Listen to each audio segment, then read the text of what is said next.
Well, good afternoon, everybody.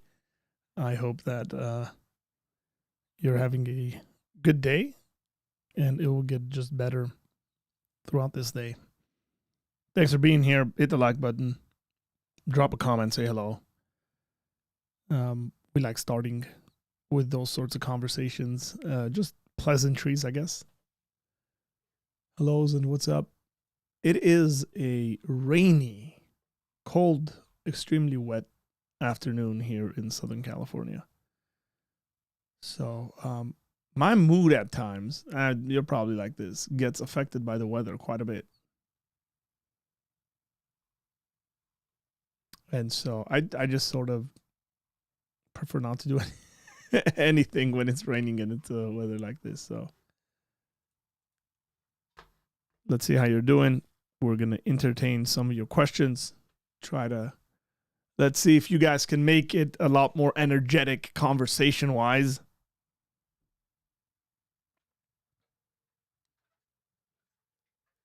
Because it's going to be all on you. Got a comment. I haven't responded to it. But I appreciate the individual's comment. And this is something that's been shared with me. I don't know how to go about it because I think folks are like split on it, to be frank with you. So I'll need your advice on that as well. So what's going on, Amber? It's cold and snowy right now. Snowy, man. That's cool. Yeah, so it's cold and rainy right now. So I prefer the snow over the rain. What's up, Joshua? How you doing, brother? Hope all is well. Marcia says, hello, first time here. Ladies and gentlemen, let us say hello to our new friend, Marcia. Thanks for being here.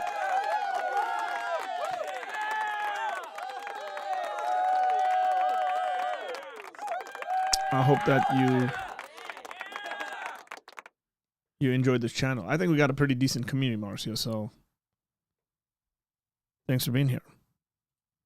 Narek, how you doing, brother? You enjoying the weather? Western Oregon isn't used to snow, so it's not good. Oh, yeah. That's not... Well, as you would expect people in Southern California to be used to the rain. The problem is that people lose their minds when it rains. So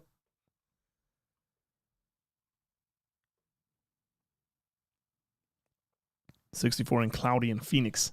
64 in Phoenix, man. It's not at least it's not 120. Zach, how you doing? Snowy here too. Shoveled a few hours at my studio and then did it all over again at the house. Oof. There you go. Sorry, Zach. The rain wasn't part of the deal for California. Look, it's good. We need it. We need the rain. That's very important.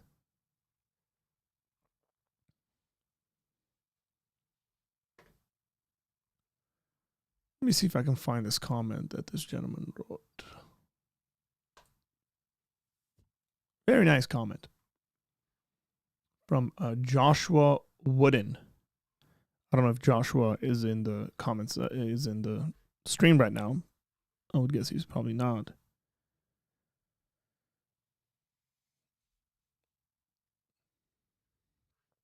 Here's what Joshua wrote. And genuinely, I go back and forth on this.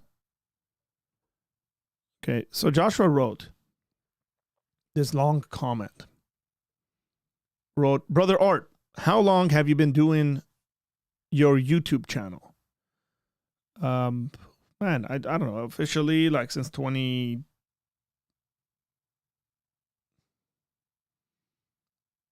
Well, I've been doing it for a while. Let's just say 3-4 years. He says, I'm no YouTube channel whiz, as I don't have my own channel. I have heard knowledgeable YouTube creators talk about negativity of what's called dead air, which is silence for a large portion of continual time on YouTube. Now, this was it's a comment on a live stream.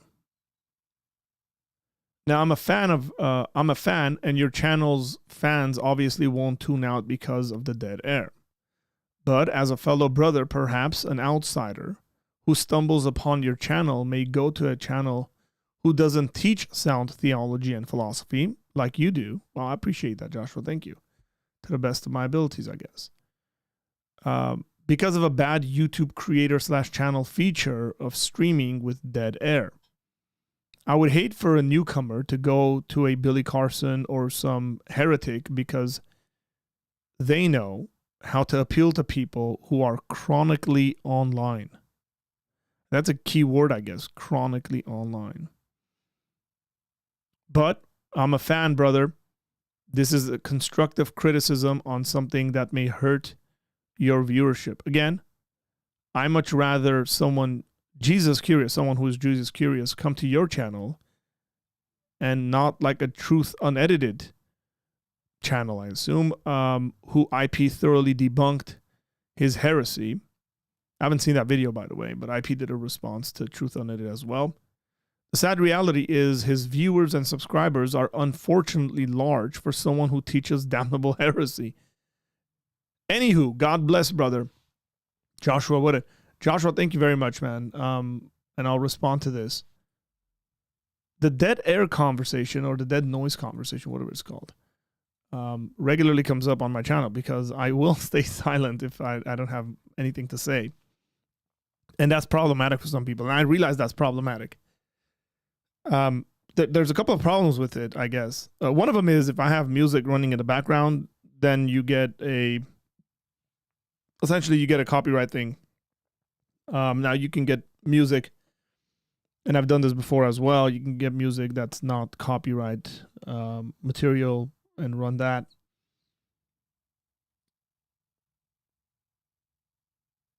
That's a possibility. So y'all let me know. Maybe we should just have rain noise in the background. The thing is that I don't mind quiet. It's partly because I might be around a lot of noise all the time, and that's why I don't mind quiet.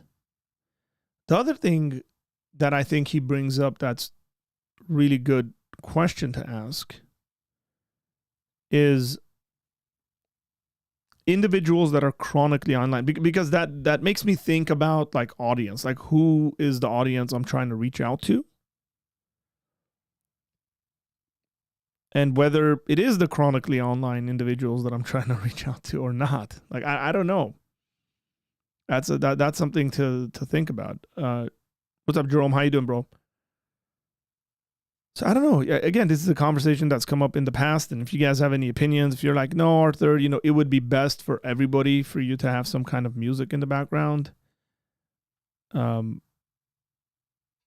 I mean, we can focus on that if you don't mind the quietness at times when I'm thinking or if I'm searching something up.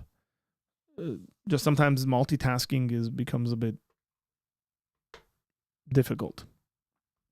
Since I don't have, a producer or whatever they're called, on the side doing stuff for me.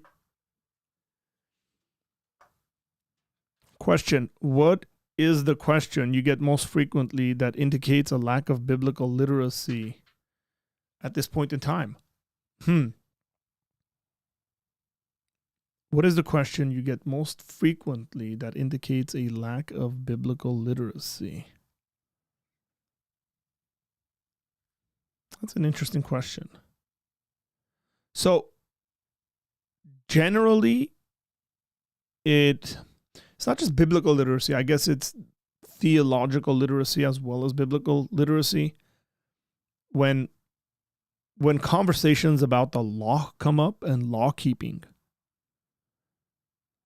as if people didn't really don't understand what the Christian position on the matter is and why we don't keep Old Testament law.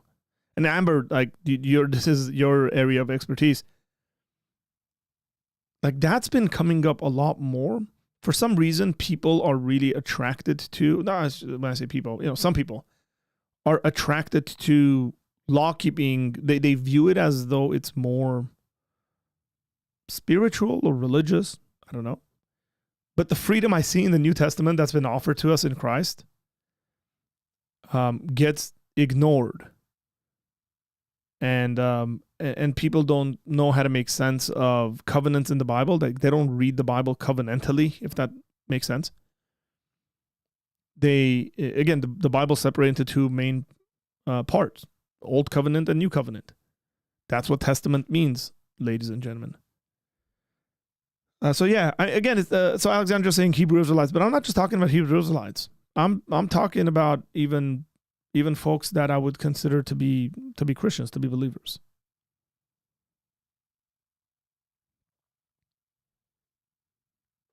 Hey Glenn, how you doing, man? God bless you too. Alexandria, hello. Let's say hi to you. Alex, I'm going to get to your question, brother. I'm thinking about the responses to Young Don that I'm hearing and seeing, actually. Yeah, I caught a little bit of the conversation that was on JP's channel yesterday. I didn't catch all of it. I was busy listening to Aaron and Cam's response video to the response video that Stephen and Anton put out. And one of the temptations, I guess, today for me was just to play what Aaron and Cam said in their video and react to that. And obviously, I'm not doing that. But I've listened to the whole thing.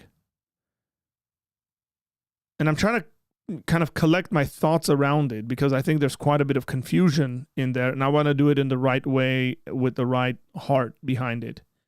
So, yeah, that's what my attention was on yesterday. Alex says, hi. Alex, is this your first time here as well? I'm curious your thoughts on heaven. I don't remember seeing you in the comment section is what I'm trying to say, Alex. Curious your thoughts on heaven. To me, heaven sounds like an awful place. I don't understand why people would want to go there. You got to tell me some more about yourself. Number one, why does heaven sound like an awful place? Number two, do you know that the eternal resting place for all believers, all Christian believers, is not heaven?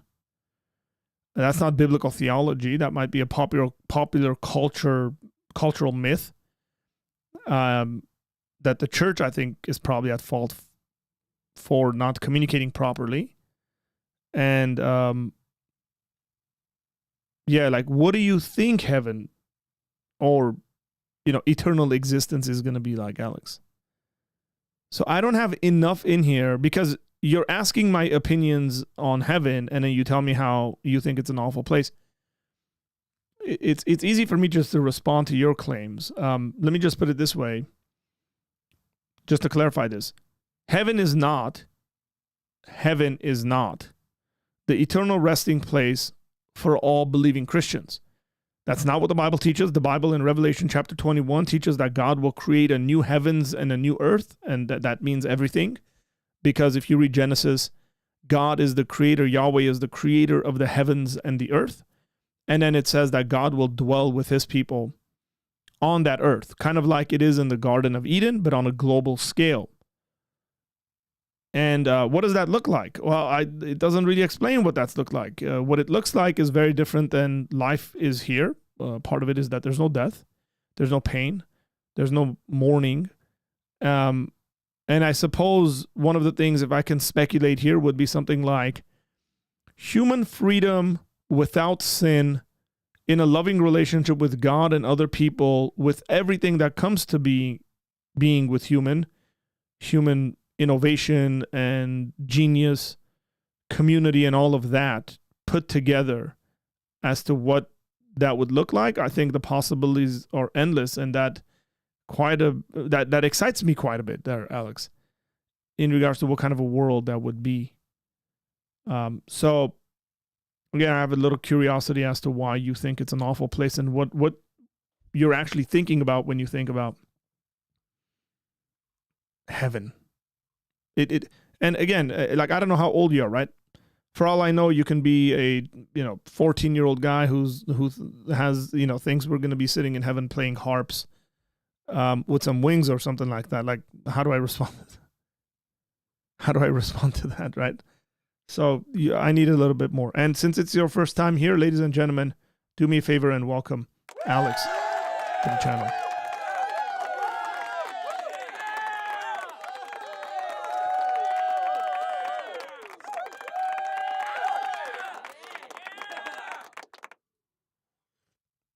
Zach, I didn't know this about you, man. I don't mind to silence myself, but if you ever need of background music to use or anything, I would be happy to make you something great. I'm a musician, guitarist professionally. Dude, I didn't know this. Okay. Hey, Zach, can you shoot me an email? info@apologiacenter.com.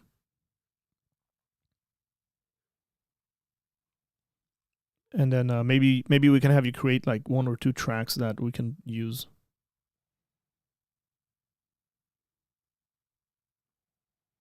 Hey, I'm not talking random nonsense, right?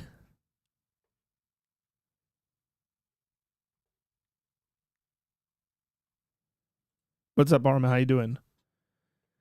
There's a verse in Romans that I was having a Bible study, and I think the man was misinterpreting it for sure. If you want to throw the verse my way, we can look at it and see whether he was or he wasn't. Agape, how are you doing? Guys, as you're jumping in here, welcome. Thanks for being here. We do have a goal to raise some money for our computer, so if you guys want to drop in some super chats, would appreciate that.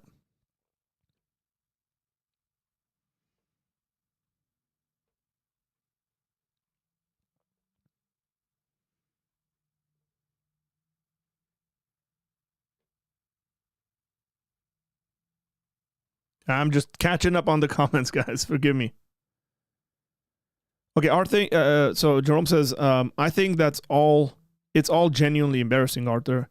If I were to explain, I'd have to fully insult some people, and I'm not doing that on your channel. Not gonna lie. Thanks. I think young folks have so much and have always had so much flying at them. This is true. That it's difficult for them to sit quietly for a minute or two. I don't mean that mainly, it's just the world they are in. This is true, Glenn. So the older I've gotten, the more I enjoy silence. Again, that's partly because I'm always around noise. Look, I always have something in my ears. Either it's doing this, it's being around other people, even when I'm just around my family. I have 4 kids. So there's noise, or I'm listening to something I'm editing, or I'm listening to something that I'm learning from. Like, there's silence, and solitude is a spiritual discipline that a lot of people need to invest in. And it'll do wonders for your spiritual well-being. So, yeah, I get it. But also, Joshua, who wrote that comment, Joshua is thinking about the channel in a good way. He's like, hey, man, like, if you really want to be competitive on YouTube, we can't have just silence because people are just going to tune out and then leave.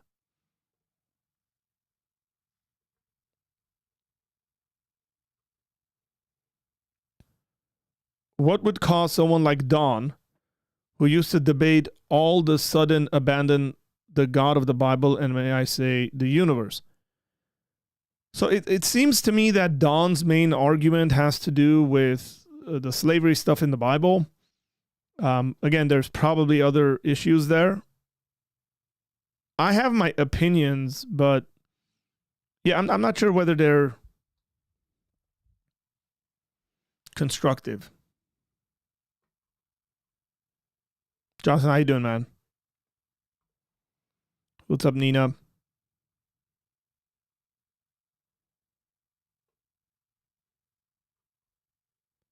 That's why I can catch you live all the time, because I make my own schedule.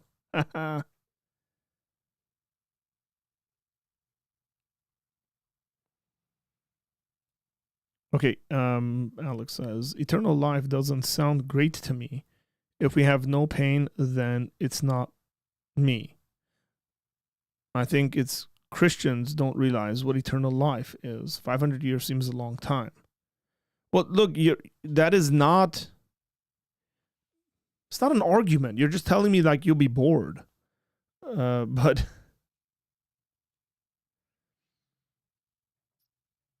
yeah, now this is a better question, I think, or comment. We will be different person if we have no pain. I agree with you, but there is within Christian theology the idea of continual growth in eternity, even without sin and pain and suffering.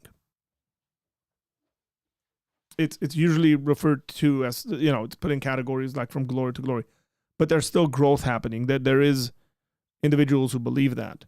So, yeah, again, like to say something is not for me is so subjective that it's neither here nor there, man. To be frank with you, it's sort of a meaningless statement. It's like, well, I wouldn't like it very much. It's like, well, you really don't know, do you? You don't know whether you would like it or not. Plenty of us think that we wouldn't like something, and we've all experienced this throughout our lives and then until we experience it. And when we experience it, we realize, wow, that's not that bad. Or it might be that we absolutely fall in love with it. So not that experience is the kind of end of it all, but just to say, well, it's not for me. I'm like, nah, you don't know that. Like, how old are you? How long have you lived for? In what kind of experiences have you had? What if we were to multiply those experiences and the joy that comes with them by like 1 million? So Alex, I just think that's really weak stuff, man.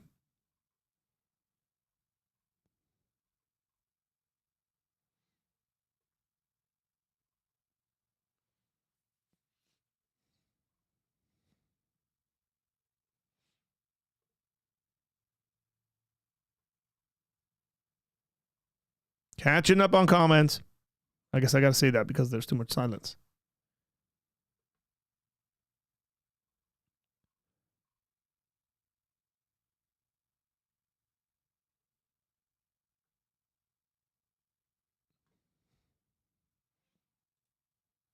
Okay. Okay. Is that like an elbow? Okay. Don mentioned that he got messed up in part because of the issue of following the law, and Radar saying, no, you voluntarily opted to do it. I was just telling you how to follow the law. Yeah, look. Oh, man.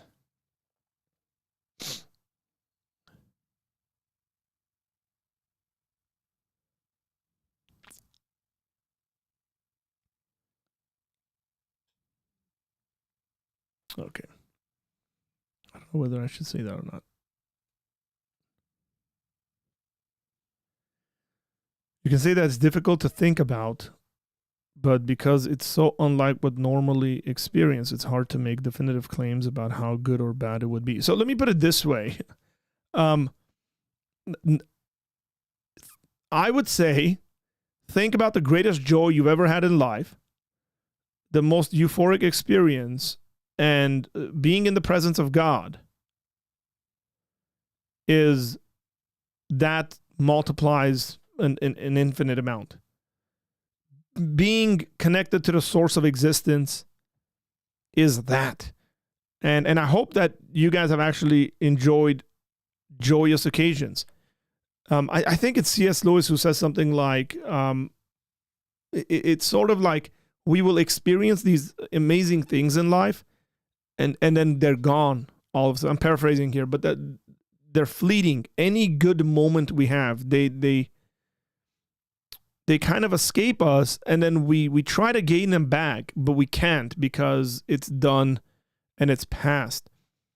Now imagine if you can hang on to that continually, is sort of what I would say the eternal experience in God's unity with God and other people and in God's presence would be like, is that it doesn't disappear, dissipate. It remains. Now, I don't know anybody who's had those kinds of experiences, those kinds of happy, joyous experiences would say, what a lousy thing. I think that's horrendous. It's boring. We shouldn't have it. Like we have had it, is what I'm saying. We've had glimpses of what that looks like in those experiences. And when we listen to really, really good music and we eat fine food and good art or something like that, we will have these experiences, but they're so quickly gone that we long for them for the rest of our lives. I don't know, man. Maybe some of you guys are too young to have experienced things like that. I'm not sure. I hope not. But I think that's what awaits us. Hello. Oh, hello. I just found your channel. Ladies and gentlemen, let's welcome our new guest.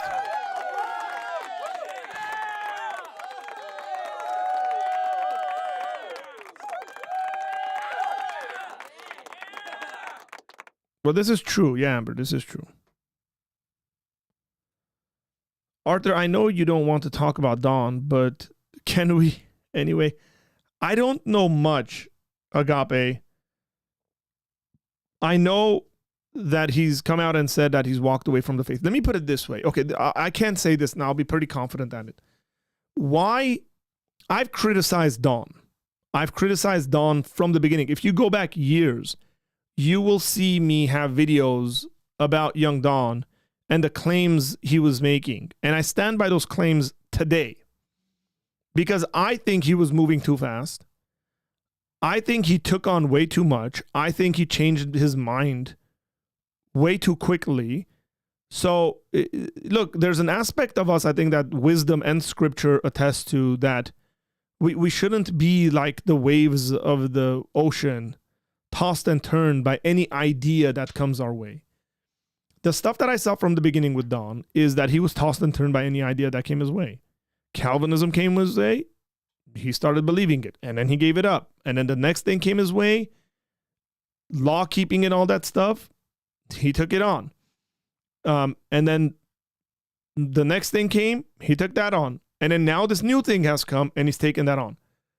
That there's instability, right, in regards to believing something, thinking it's true, thinking through it well and carefully, and sticking to it to a certain extent. There has been instability in young Dawn. By the way, my experience with Dawn has been pleasant. We've had a couple of conversations. This is before that stuff. We exchanged numbers. But just like looking at it and having dealt with all sorts of personalities throughout my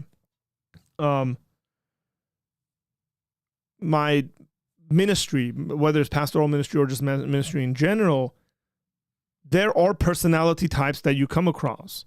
There are kinds of people that you realize, oh, this person is this sort of, this is what I'm going to expect from them. And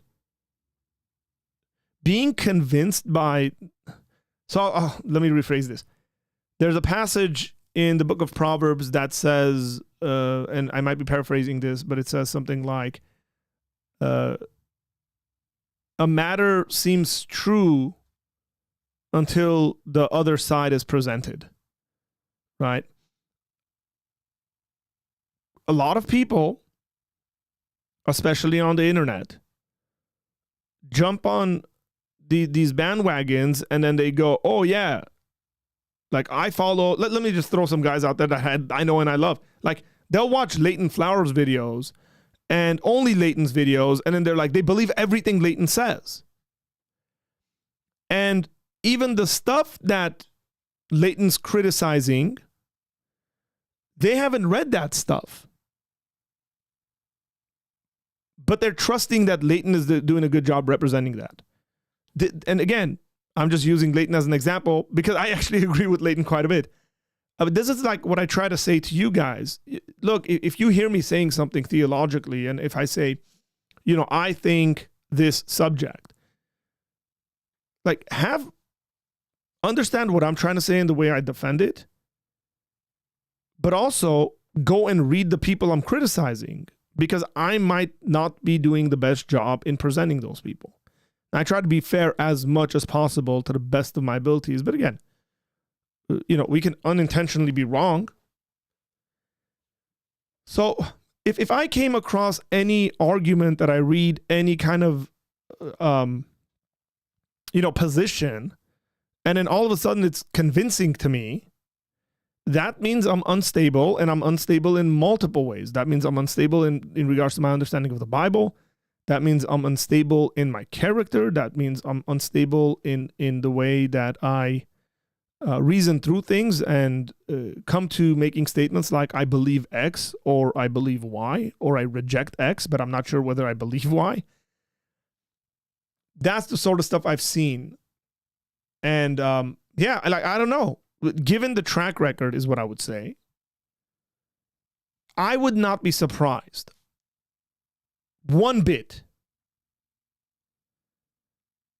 Not an ounce of me would be surprised if in 6-7 months, Young Don comes out and says, I was wrong, guys. I've repented.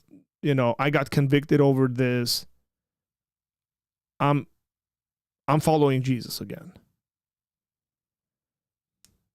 And again, my response in that moment would be, slow down, my brother. Slow down. Relax. Not everything needs to be handled with 1,000 miles an hour head on. And stop trying to jump into things. It's very unnecessary. Very unnecessary.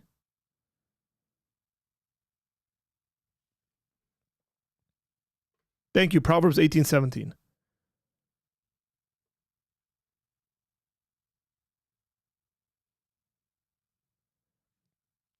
Yeah, look, Glenn, we can come up with all sorts of reasons as to why people make the decisions that they do. It's like they didn't really have a relationship, or it was just information for them. It's all guesswork.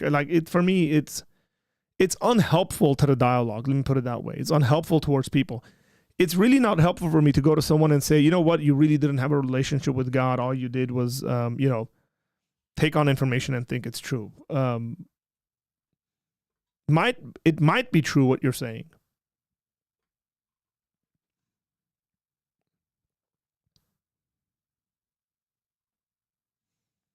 Not to interrupt, I sent an email to info@apologiacenter.com. By the way, that's what it is. Let's see. This is why we have silent time. Zach got it. I see it, Zach.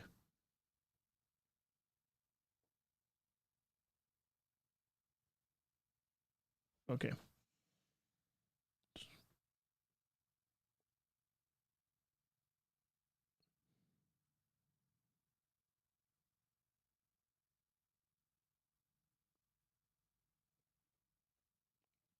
Let's go. Hey, Blake, how you doing?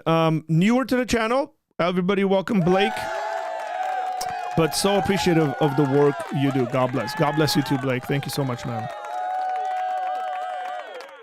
Hey, I love it. I love the newer folks coming around, finding the channel, and appreciating it, because there's a tone to this channel.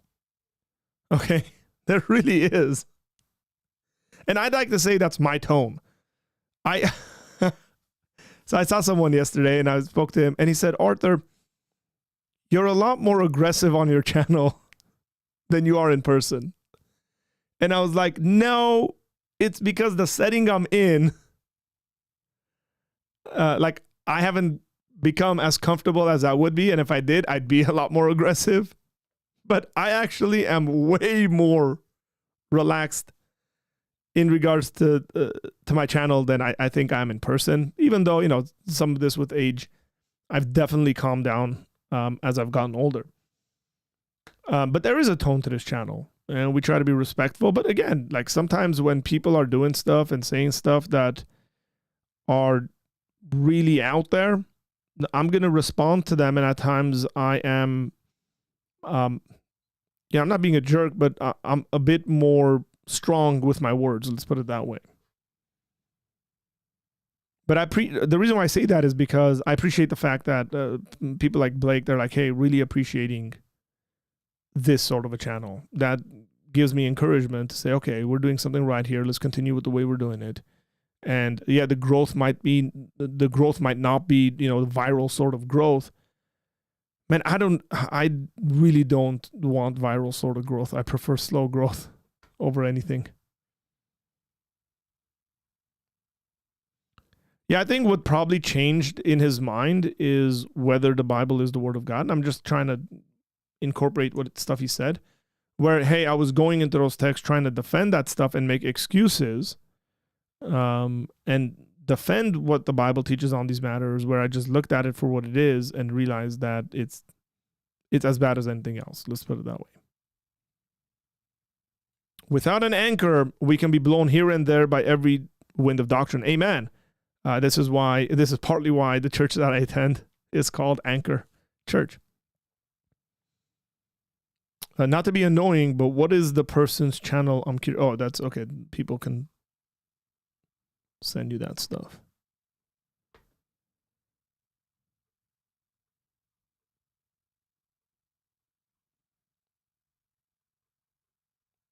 Jumping around. Jimmy, how you doing, brother?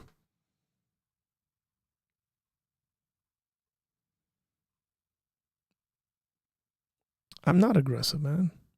At all. This is interesting. This is a very interesting take. Some people struggle with religious OCD.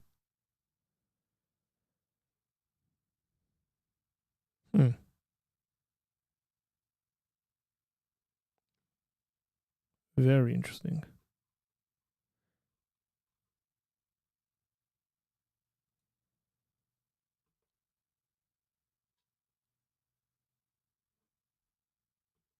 Same here, Amber. Same here.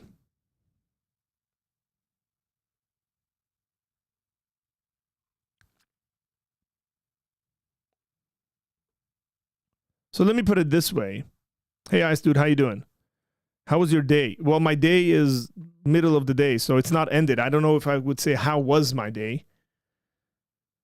It's been okay so far. So I'll give you an example. So I watched the video yesterday that Aaron Apke put out. So let me give you an example, actually. I'll pull the video up. I'm not going to respond to the whole thing, but I'm going to... Messages.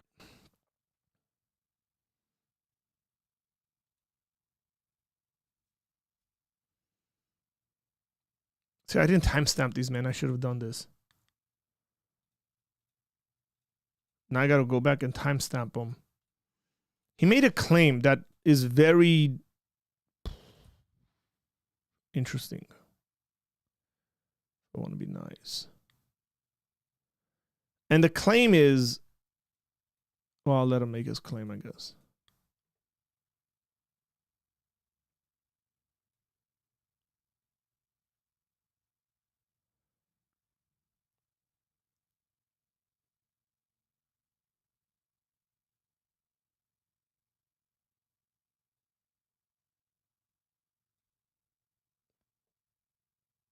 There's actually two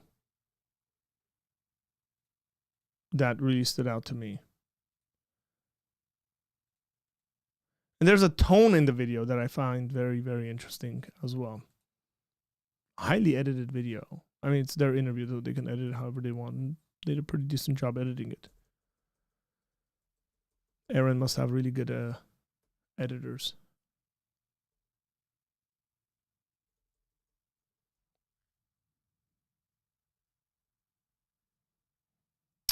Arthur, you know what my favorite thing about this channel is? That it's just chills. The tone is mellow, and I like watching Arthur politely reject people's opinions about the Bible and the God of the Bible. I suppose so.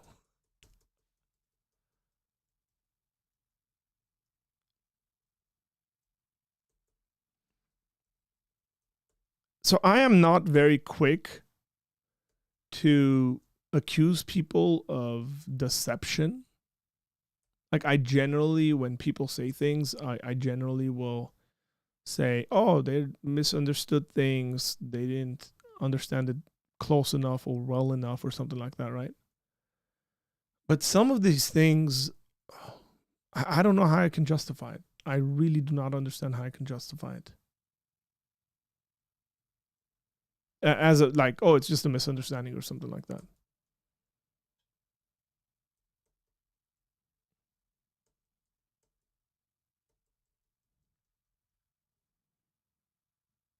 I took your advice, Arthur, and had a friend show me how to make short videos.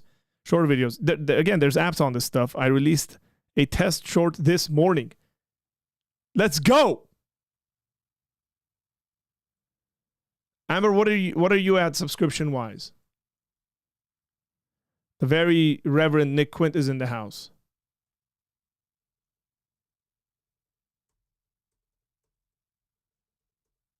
It was really late when I was listening to this yesterday. I was, sometimes the flesh gets in. As I was listening to this yesterday, it was like 11 o'clock in my office. I was like that close to going live.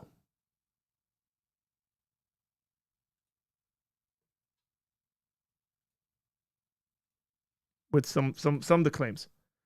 There's some historical claims that are made and they're on the church fathers. Like I would have to do some research on it. I'm not that knowledgeable on some of the claims that are made. I actually ran one of the things that was said through ChatGPT, and ChatGPT told me that it's completely incorrect. What Aaron and Cam are saying. They essentially say something that, I asked ChatGPT a very specific prompt. I was, and the context of it came out, and I was like, oh, why didn't they just say that?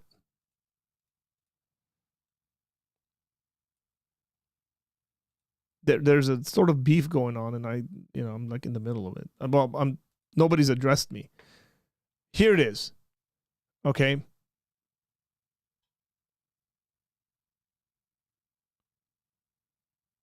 Well, this is one of them.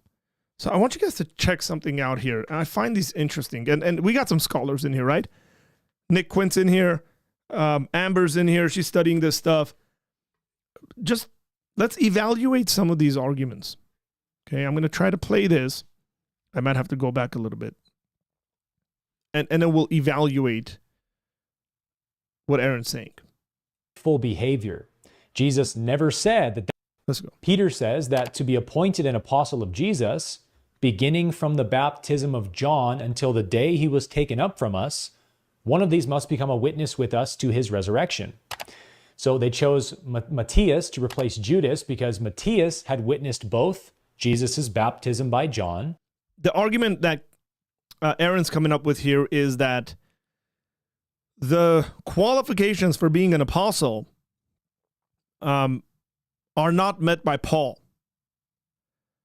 And so therefore, Paul is not a real apostle. He's a fake one. And basically, Paul fits the category of false prophets that Jesus speaks about. That many people will come with signs trying to deceive this and that. So essentially he's a false apostle. And then he's going to quote some Bible passages. And Jesus' resurrection. Paul doesn't meet either of these criteria because Paul never met Jesus. So Paul fails on all three of these criteria of apostleship. Claiming you are an apostle because you do signs and wonders is deceitful behavior. Jesus never said that that was the criteria for apostleship. But in Matthew 24:24, Jesus did say, "For false Christs and false prophets will arise and perform great signs and wonders, so as to lead astray, if possible, even the elect." Now, Paul does meet both of these criteria because Paul claims to be an apostle purely based on signs and wonders, multiple times. And Paul was accused by all the Jewish Christians. So this is what's interesting. So Paul was accused by all the Jewish Christians. And then watch the passages that he's going to... watch the passage he's going to quote, and we're going to look at that passage. On signs and wonders, multiple times. And Paul was accused by all the Jewish Christians, including James, the brother of Jesus, in Acts 21:21. That Paul was accused by all the Christians, Jewish Christians, including James, the brother of Jesus, in Acts 21:21. He puts the verse up here, right? Now, he puts the Greek of this up. It's very interesting that he puts this up, in my opinion. You could just put the English up, right? Now, it says in the, I'm not going to read the Greek because it's pointless for me to read the Greek, but we'll look at a certain Greek word and see what it's saying. They have been informed now about you that you teach apostasy from Moses, from the laws of Moses, right? So his claim is that Paul is accused by everyone, including James, the brother of Jesus, of apostasy, I guess, from the law. Let's just hang on here. Of apostasy, the ultimate crime under Jewish law, teaching people to forsake the law of Moses. And so Paul is also a majorly failed prophet, as all of his prophecies about Jesus returning in his lifetime, coming on the clouds of heaven, the trumpets will sound, and all of this stuff. Okay, so let's go to Acts 21. Acts 21:21. And they have been told about you that you teach all the Jews who are among the Gentiles to forsake Moses, telling them not to circumcise their children or walk according to our customs. Okay, so you read this, you go there, and Aaron's claims are everybody's accusing Paul of this. Now, here's the question I suppose I would have for someone like Aaron. I would say, Aaron, do you think this actually happened? This meeting between James and Paul?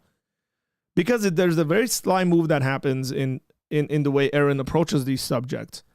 And the sly movement is he'll say something, he'll quote something, and then when you quote things around it, he'll deny those things. Their historicity or reality and those sorts of things. So I would hope that if he's quoting from Acts 21:21, when there's a conversation going on between James and Paul, he thinks that actually happened, or else his whole claim here doesn't make any sense if it didn't actually happen. So when you actually go to Acts 21, here's what it says. Acts 21, and you go back a couple of verses. Let's go back to verse 17 because that's where the section starts. When we had come to Jerusalem, notice the we here. The we here is Luke and Paul. Luke is including himself in this trip. And scholars of Acts, Lucan scholars, will tell you that in the book of Acts, one of the things we continuously see is wherever Luke is present there, he'll include himself in there and he'll speak in the we, and when he's not, he doesn't. So he says, and when we had come to Jerusalem, the brothers received us gladly. They don't receive them as heretics and apostates. They receive them gladly. On the following day, Paul went in with us. Again, there's an eyewitness there. To James and all the elders. So who's there? James and all the other elders who were present. So everybody's there. It's very important. After greeting them, he related one by one the things that God had done among the Gentiles. So what is Paul relaying to them? What God is doing among the Gentiles that God had done among the Gentiles in his ministry. And what is the response of the people, the elders and James? When they had heard it, they glorified God. So they're happy. Nobody's angry at what Paul is preaching. But if you listen to him, you would think, oh man, like people really don't like Paul. And James is really against Paul. No, they glorified God. And they said to him, you see, brother, how many thousands there are among the Jews of those who have believed. So they're telling Paul, it's great. Gentiles are coming to faith, but there's also a lot of Jews that are coming to faith. And these Jews that have believed the gospel, they are zealous for the law. Now, and that's the Jews that are zealous for the law who've come to believe the gospel. They have been told about you. So other people have made accusations about Paul. They have been told about you that you teach all the Jews who are among the Gentiles to forsake Moses. Notice he's not saying you're telling the Gentiles to not keep the law. They're saying they're teaching, or they're saying that, Paul, you are teaching all the Jews who are among the Gentiles to forsake the law of Moses. And that word forsake is where the word apostasy is, by the way, where he said he's an apostate. I suppose you can come to that conclusion if you want. Telling them not to circumcise their children or walk according to our customs. So this is an accusation against Paul. Now, what then is to be done? They will certainly hear that you have come. So James and the elders are saying, what should we do? Everybody's going to find out you're here. There's all these accusations against you. And then they give him advice. Do, therefore, what we tell you. Look at that. Do, therefore, what we tell you. Paul, do what we're telling you to do, so that these brothers don't think something of you that is not true of you. And then here's what they tell Paul to do. We have 4 men who are under a vow. Take these men and purify yourself along with them and pay their expenses. So there's a purification vow that they've done. They got to go into the temple, so on and so forth, a part of Jewish custom. And he says, you do that as well, to prove to yourself that you're not against the law and you're not against our customs, right? Take these men and purify yourself with them and pay their expenses so that, that's a reason statement, so that they may shave their heads, right? Like, do this. That's a part of the whole purification thing. Thus, all will know that there is nothing in what they have been told about you, but that you yourself also live in observance of the law. Like, this is a defense. James and the elders are defending Paul and his ministry by saying, hey, we got some brothers who've done this, go and be with them. So everybody knows this. And then he goes on to say in verse 25, but as for the Gentiles, because this is specifically concerning Jewish believers in Christ, but as for the Gentiles who have believed, we have sent them a letter with our judgment that they should abstain from what has been sacrificed to idols, and from blood, and from what has been strangled, and from sexual immorality. This takes you back to Acts 15. So if Aaron had read, and I'm assuming he has read, this is what really kind of bugs me. You read the whole text, you realize in the entire text, James and the elders are defending Paul's ministry. And then Aaron goes on and say, oh, no. James is saying that Paul, he's accusing Paul. He actually says this is Paul being taken to court or something like that before James, which it's not like everybody receives them gladly. People are happy. They love the work that he's doing amongst the Gentiles. I don't know how this is not a twisting of the scriptures. Like, now again, my question to Aaron would be, do you believe this meeting actually happened? And do you believe verse 21 that you're reading is true? And do you believe verse 17 to verse 25 is true? And if you do, there is absolutely no way on God's green earth that you walk away thinking that James, the brother of Jesus, is accusing Paul of being an apostate and somehow is saying that Paul's ministry is invalid. That is not in the text. You are absolutely twisting the text. You're either just so blind that you can't see what's in front of you, written in plain old English. There's no reason to put up the Greek because, you know, it's got the word apostate in it. That's like neither here nor there because it's an accusation. from another group of people, not James, because James tells him to clear his name and tells him what to do. The elders and James tell him what to do. Man, and he talks about exegesis. That is exegesis.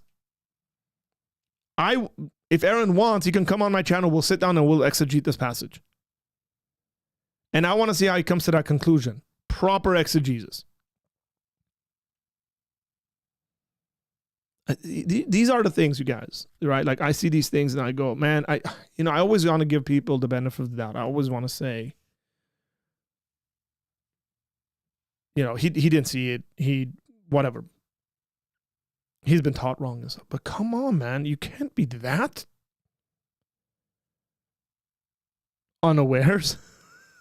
Like, I'm still trying to be nice, but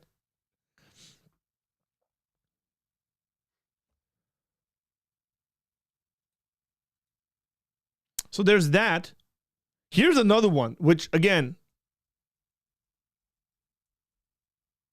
here's another one that's very interesting. And so we simply don't know what he means when he says the word apostles. It may not be the 12, or it may be. But so this has to do with the conversation about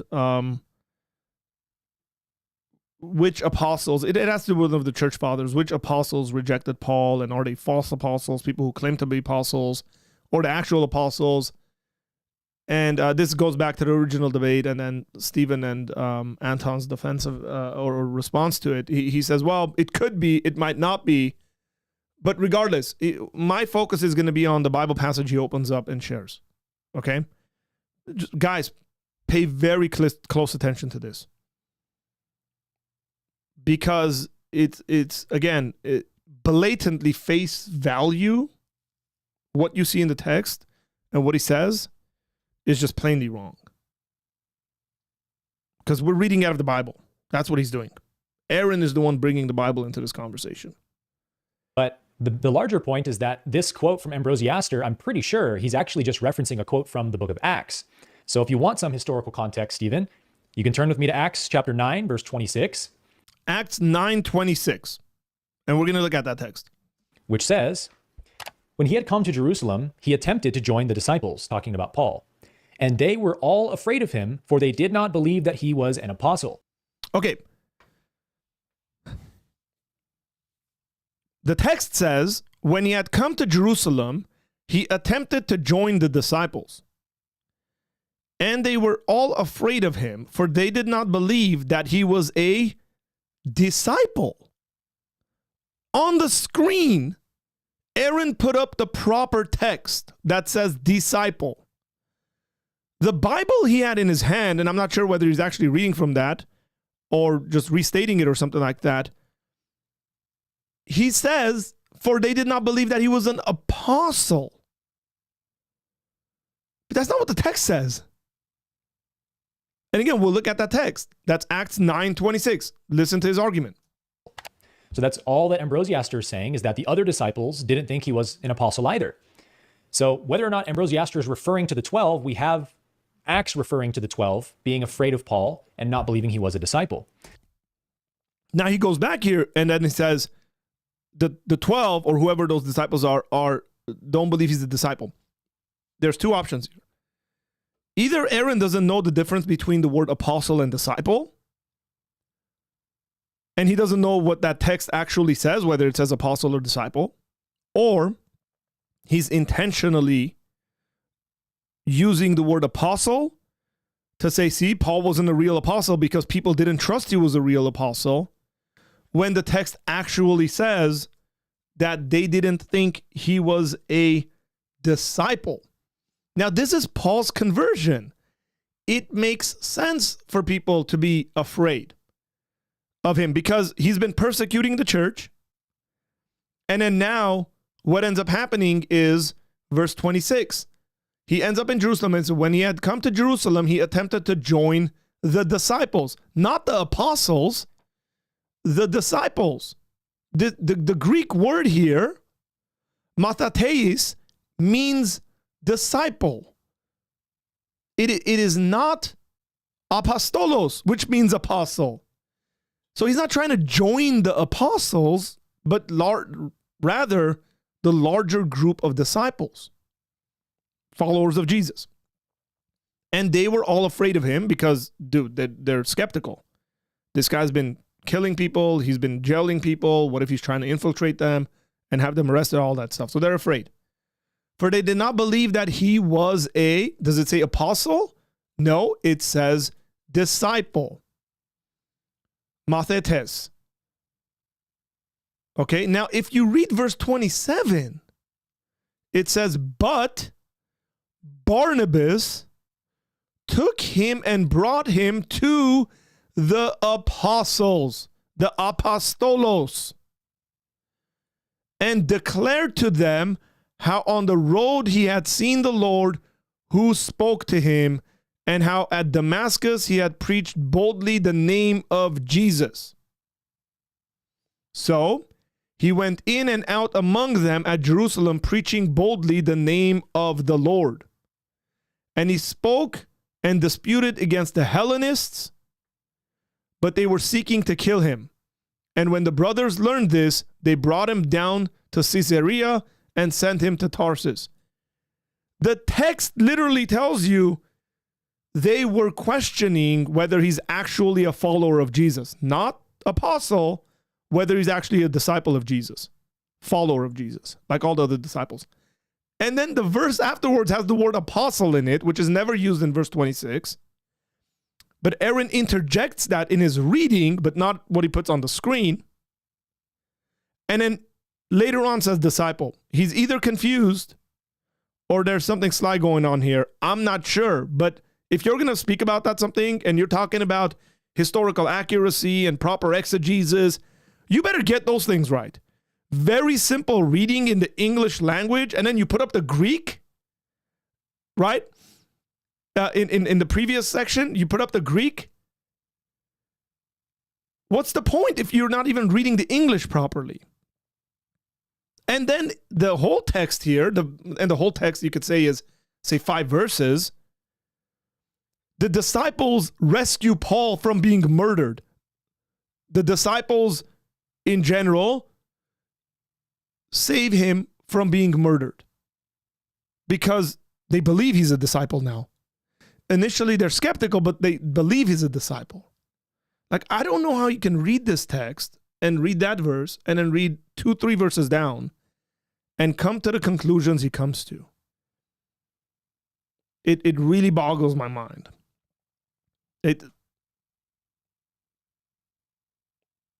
You guys tell me. I don't know.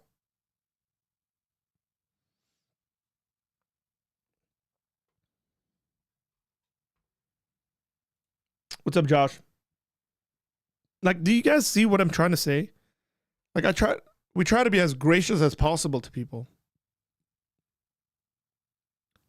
But then they do stuff like that.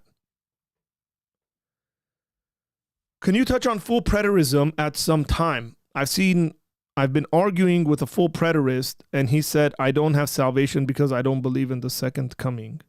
What? How do you not believe in the second coming? That apparently is look, I don't...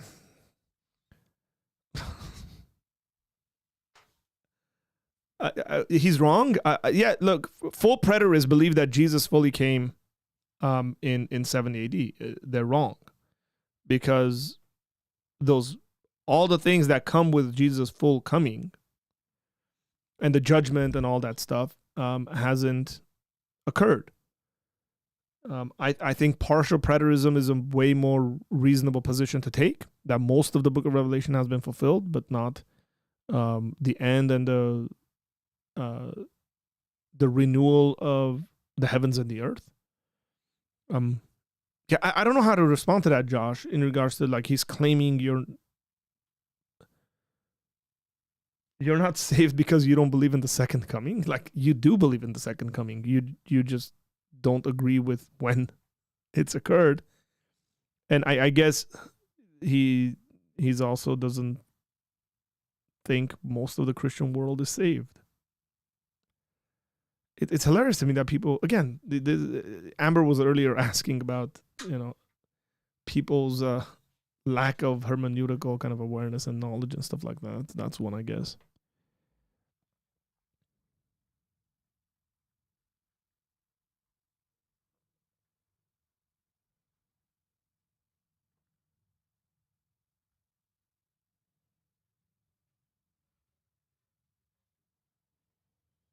Yeah, I mean, that's the amen to that. There's no question there.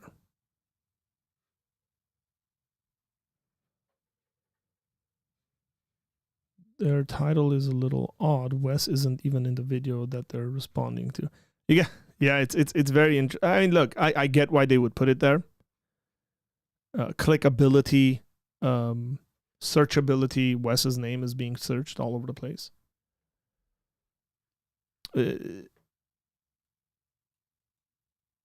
essentially saying Wes fully endorses everything that Anton and Steven are saying in that video. And I don't know. I don't remember Anton and Steven's video whether they said, yeah, Wes is traveling. I think they did say something like that, like Wes is traveling and, he's good with like what we're saying or whatever like that. But it has neither Anton or.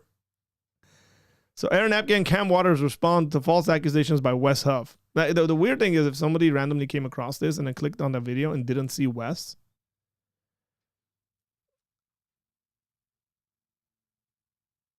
Yeah, now this is interesting because they have part 1 of the debate up, part 2 of the debate up, but they don't have a link to the actual video they're responding to. There's no link in the description box. I don't see a link here of the video they're responding to.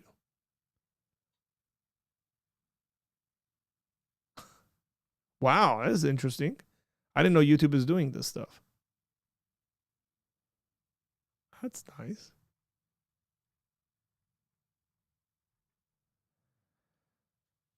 Hi.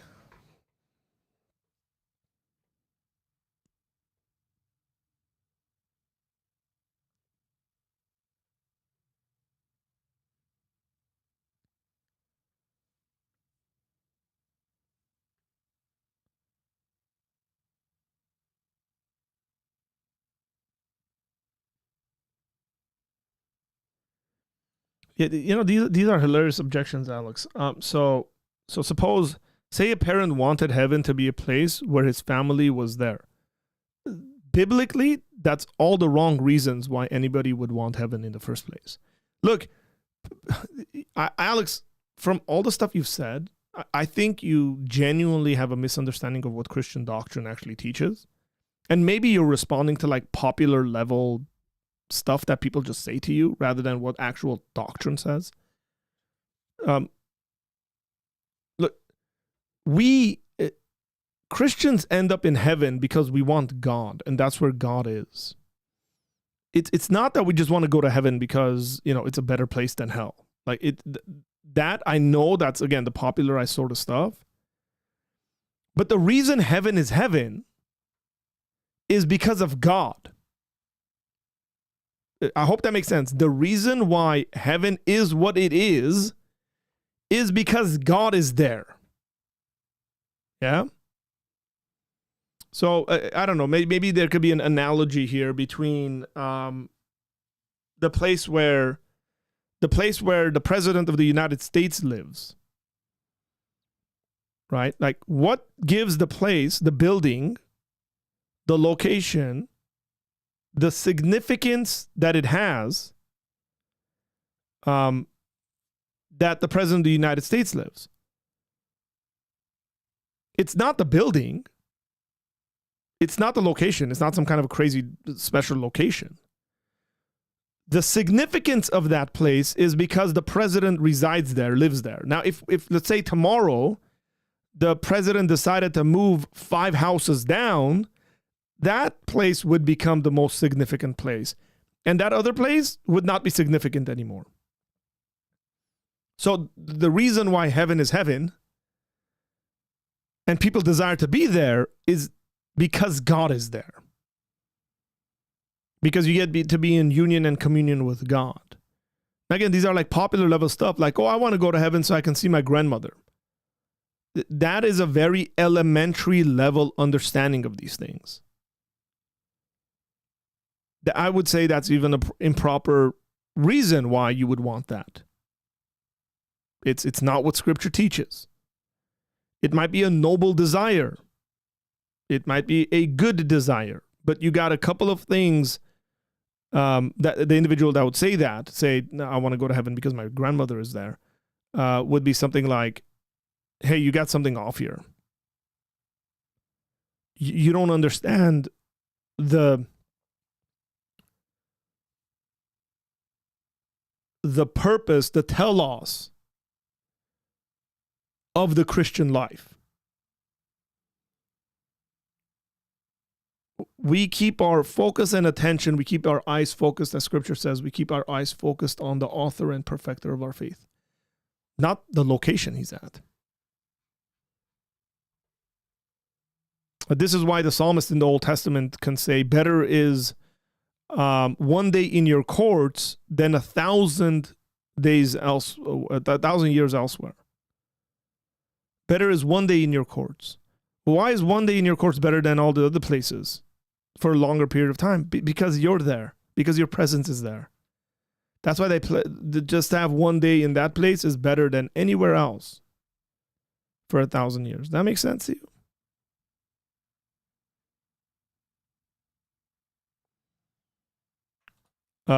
I'm just confused how you think the second coming will happen. It just seems too magical for me to believe in. It will happen.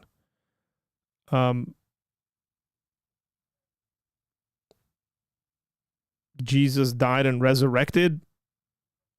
I believe that happened. And if you believe that happened, I don't think it would be too magical to believe that Jesus will come back, if you want to use that word magical. Look, frankly, I think it's too magical for someone to be an atheist. There's quite a bit of magical stuff that atheists believe in that they don't know how to justify properly. And I think Christian theological and philosophical thought defines and explains that stuff way better. So, I mean, I don't know how an atheist can believe in consciousness. It depends. It's so magical.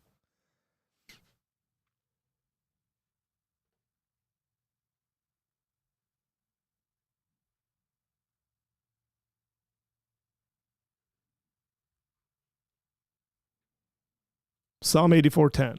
For a day in your courts is better than 1,000. I would rather be a doorkeeper in the house of my God than dwell in the tents of wickedness.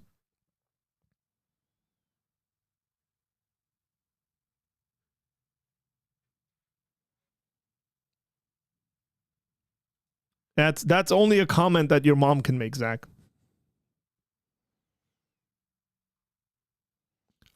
Ivan, we spoke about this earlier on, brother.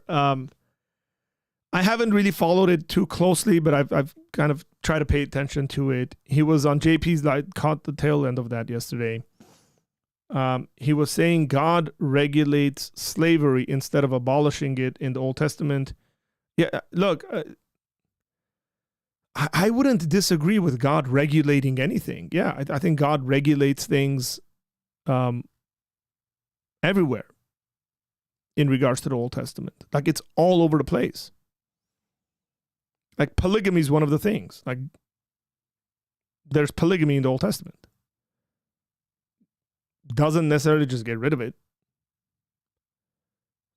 Why God does that, there's theological reasons I think that are pretty reasonable to give for these reasons. I'd say progressive revelation is one of them. I think what it looks like for people to kind of voluntarily bring in the kingdom of God into their midst, realizing what it means that their neighbor is made in the image of God. There's maybe anthropological arguments against it. If God, gave rules, did they actually follow the rules that God gave? Would they have followed that rule that God would have given? I mean, they don't follow a bunch of the other rules he gives. Way simpler rules than that. So there's a lot of ways you can go about answering these sorts of questions. Now, again, we can jump in there and be like, okay, what gives you grounds to say that it should be abolished? plenty of people have done research and thought about some of these stuff a lot more deeply than I have. But again, there are answers to these things.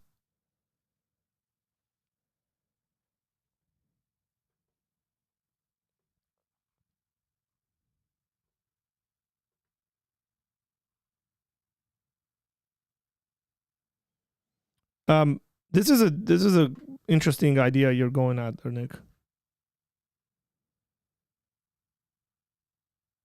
I agree, Amber. The slavery conversation needs to be nuanced a bit better by a better understanding of Torah and what's actually happening there in those instructions. I talk about this frequently on my live stream. So there you go. Go check out Amber's channel. When Deep Calls to Deep. And you can watch more conversations about slavery. Arthur, the problem is going to be that there is just an entirely different value system difference between Alex and everyone else. That's where the argument needs to be. Yeah, I agree with you, Jerome. Like if he's coming at it as a naturalist and he's like, well, that's why I said the atheist comment I did.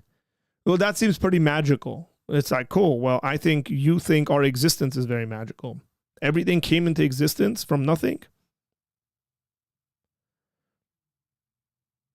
Pretty magical. I don't know how you can believe it. Right? Like, forgive the little bit of sarcasm there, I had a boss. I worked at an ice cream shop as my first job. My first job was working at Baskin Robbins. And I got that job in 11th grade. I had a boss who was a Korean gentleman. And he was full of great wisdom. I'm being a bit sarcastic about that, but he came to me one time and he said, Arthur, be very careful when you accuse people of different things, because when you and he went like this, he said, when you point your finger at someone, one finger is pointing at them, but 3 fingers are pointing back at you.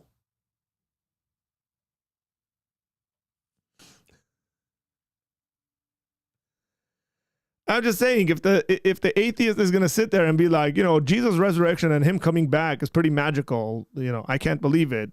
Don't be surprised and be like, dude, the origin of the universe from nothing, pretty magical. Authors. He also called me authors. See, authors, come over here.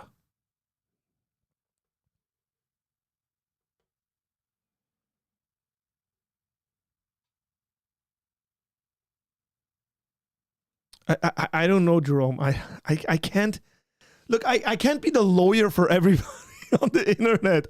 I can't. People have. This is the problem. I guess this is the risk reward for free will, man. Like, I'm just trying to be friendly with everyone, but maybe not. I can. I'm responsible. I'm responsible for the stuff that I say, and like, that's it. And I do, I guess.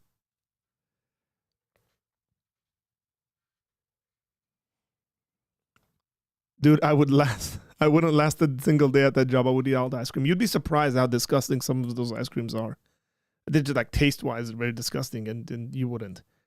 I've tried every single flavor that Baskin Robbins has to offer, and a good amount of them are just like, and again, to me, because plenty of people would come in there and get pistachio almond, and I'm like, that's disgusting ice cream, but some folks liked it.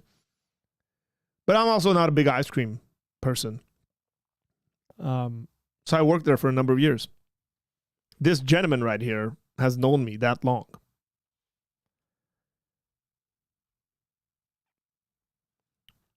What if you have the wrong God? Look, Alex, how old are you?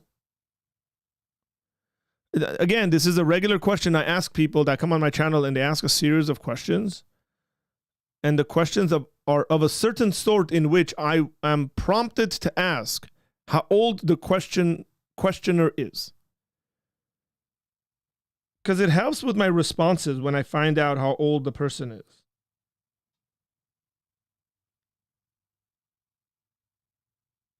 Bubblegum. Yeah, they do have bubblegum ice cream. That's like a special one that comes here and there.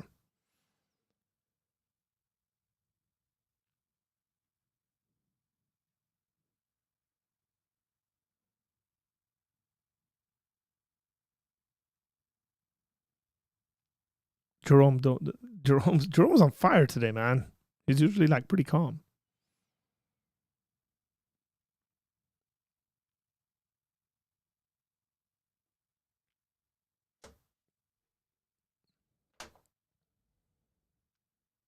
That's because you're Persian. Because Persians love their pistachios. Hey, Baba. That's absolutely a Persian. Hey, Baba, pistachio. Where's Pisabi when you need him? Mr. Pisabi is going to call and say, I love the pistachio.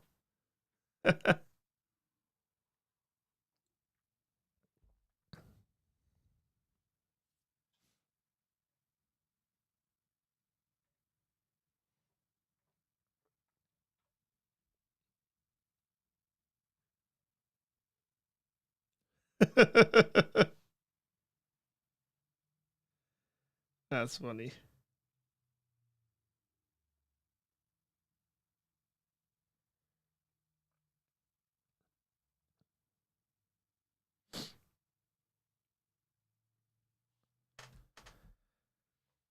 Pisabi does love pistachio.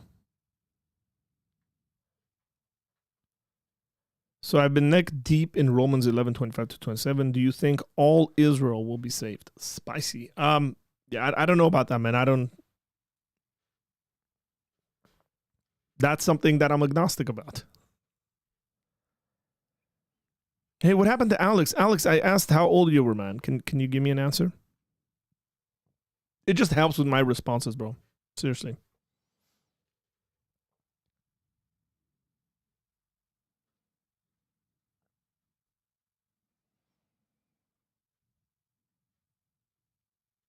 These things get on my nerves, and I only go to show Don's point. And only goes to show Don's point. None of the people that were around him understood anything about apologetics, apparently, and then the same people want to criticize him. Look, I think that's a fair point, but there's also should be a fair criticism towards him, maybe for just taking really hard stances on things that he didn't need to. The dude went from being a Calvinist for a couple of weeks to essentially calling Calvinists like not Christians to becoming a Torah observant Jew and making some other decisions. What does that say? What does that say to you, Jerome? Does that say, look, I've had conversations with Don, and I think they were pretty well, but I don't know whether that says he's a very receptive individual that would take the advice of people around him. I'm not sure. You change your mind on some stuff in a couple of months and you take a hard stance and you start calling other people not Christians, like, oh, they're not keeping the law, they're not really Christians. Those things matter, I think, because, we see people on the internet, and you guys see me on the internet. And again, some of you guys, the friendships have gone beyond the internet. But that's all you know about me. Like, you don't know the way I treat my kids. You don't know the way I treat my wife. You don't know the way I am. Like, do I have any friends? Am I just some loner that has nobody can be friends with because he's a complete jerk? But has a pretty decent online following. And I can put up a front on the internet. Right? Like, these things matter. Like, I hope we all understand that. Like, you guys, if this didn't exist, if YouTube was not a thing, if YouTube didn't exist, my life would be just fine. As a matter of fact, YouTube gives me a lot more headaches. If I didn't have a YouTube channel, YouTube existed, and I didn't decide to do this. Now I decide to do this for various reasons. But like, I have friends, I have my family, I have really, really long, very long spanning friendships with people. But not everybody you see, whether Christians or not, and this is not towards non-Christians, there are Christians like this that are so there's a word in Armenian. It actually means pumpkin, right? Their heads are like pumpkins. They're pumpkin heads. That they don't have friends. They don't have community. They haven't been able to be at one church for longer than 3 months because they keep getting into arguments and their characters are so jacked up. And it's like, is that the sort of person I want to listen to and take advice from? Hell no. Character matters.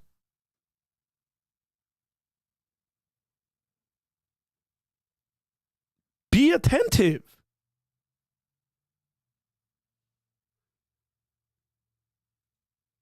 Character matters. Who is speaking into your life? Let me put it in a, man, here it comes.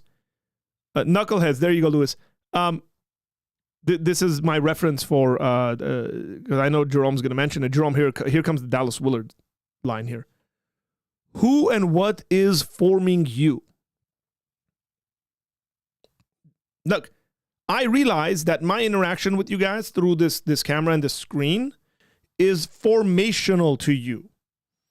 For those of you guys who listen to me a lot, I am forming you to a certain degree, meaning you're seeing things in me. You go, wow, those are good characteristics to have. I will take that on myself. Arthur makes sense on this issue. It's not just information transfer, right? You're being formed by me. So I take it on me seriously before the Lord, where I say, how am I forming my audience? What kind of audience do I want? How is my audience going to shape me and form me? If I had a ridiculously aggressive audience who wanted to go in the comment section and call every single person a heretic and this and that, that will result in forming me, right? It becomes an echo chamber. And I realized before the Lord that I'm forming you. This is why I didn't go live last night, you guys. Because I had some strong words that I didn't think would be good for my audience to be like, yeah, we're with Arthur on that. Yeah, you call him that, right? Like, because it doesn't make any sense to kind of like be reactionary. So who and what is forming you? You can watch people and learn from them on the internet. But if you realize you're becoming like them, or even worse so, you're becoming them, and I've seen this with YouTubers and their followers. I've had people come on my channel from other people's channels who wanted me to act and say and behave the way that those individuals were that, they came from. And I've told them that's not what you're going to get here, man. So, again, I feel convicted. There's a responsibility on my shoulders when I think about how am I forming my audience? Can I genuinely say to them, listen to this again, can I genuinely say to you guys, follow me as I follow Christ? Reflect my character and personality because I think it's most like Jesus. And again, I consider that stuff, but 100% not everybody on the internet considers that stuff. Not everybody on YouTube considers that, whether they're Christians or not. But you as an individual who's taking these things into your life, you ought to think about those things. Are the people you're listening to and watching encouraging you and strengthening you and leading you into an awareness of the presence of God better? If they are not, don't pay attention to them. If even worse off, they are forming you into being someone nasty and not Christ-like, run from them. Don't watch their stuff. Read a book. If you're going to get the same information from a book rather than that individual without having them in your ear, I'd say the same thing about me. If I'm having a negative effect on your spiritual development and growth, stop listening to me.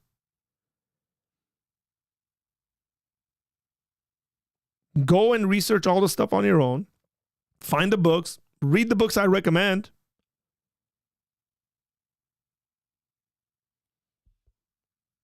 Like, man, like people who do this as a ministry need to take more responsibility on themselves as to how they are forming individuals in their midst.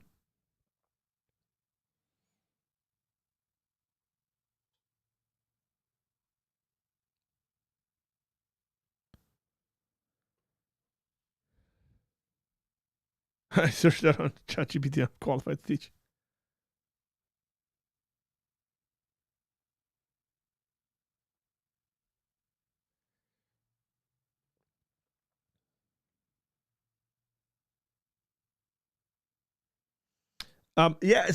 So here's a very good example. It's not. I don't say that, but I specifically use that language to make a point. I use stronger language. See how you got that, Nick? See how Nick realized that, like I don't usually speak like that, and I spoke like that because I wanted the seriousness of what I'm saying to come through.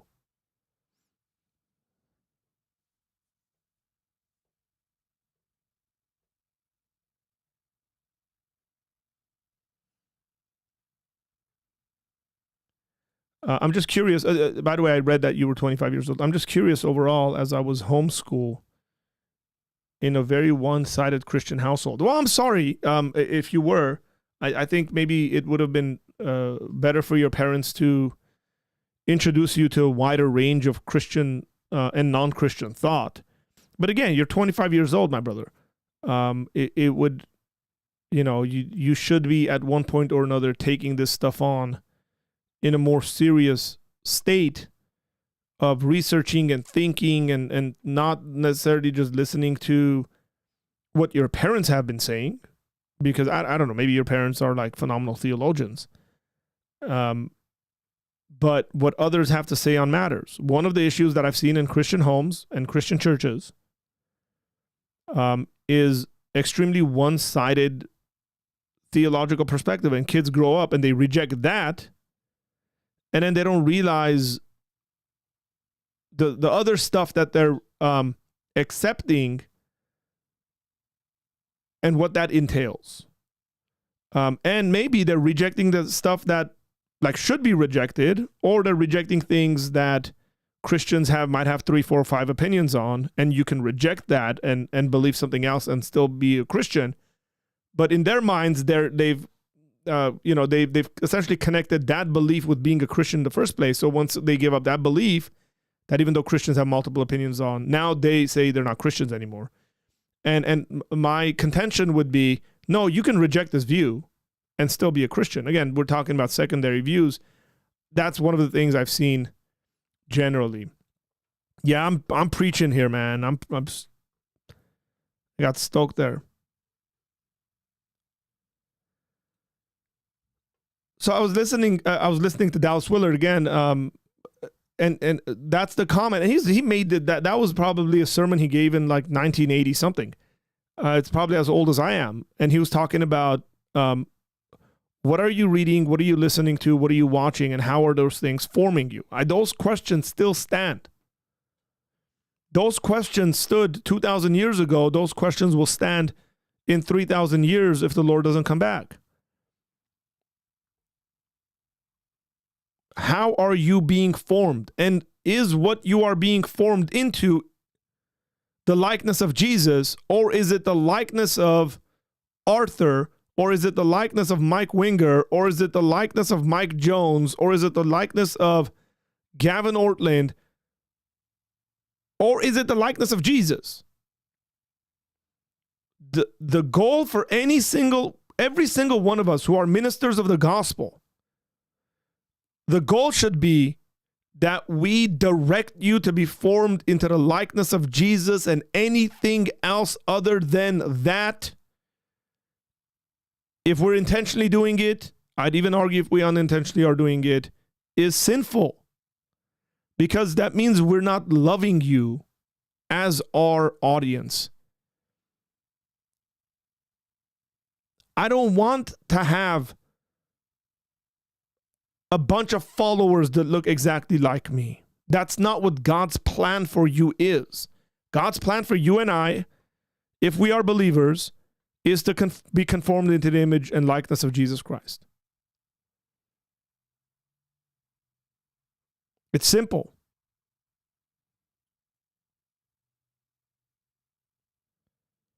I appreciate this, Jerome. I appreciate this very much, man. You know how meaningful that is to me. Yes, you can. Just send it to me. Private message it to me. Don't send it here. Send it to me somewhere else where it gets saved.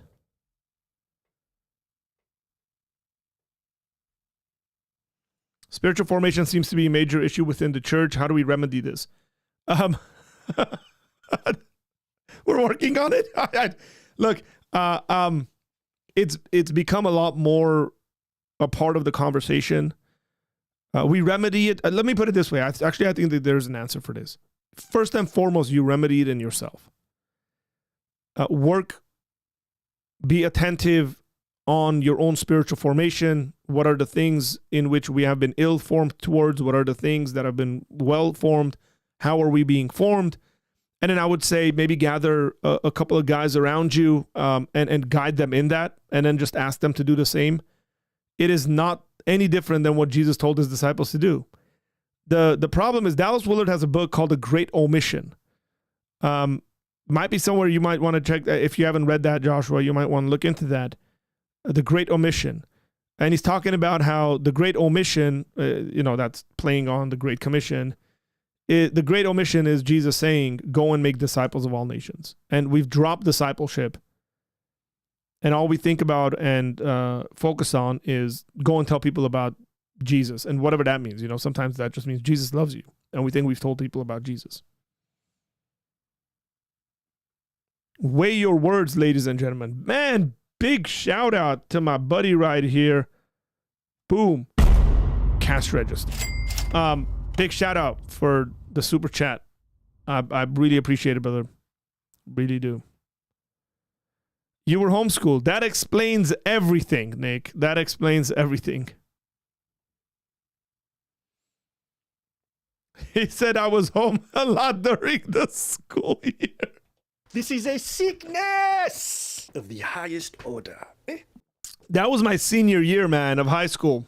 I spent a lot of time not in school. Major senioritis.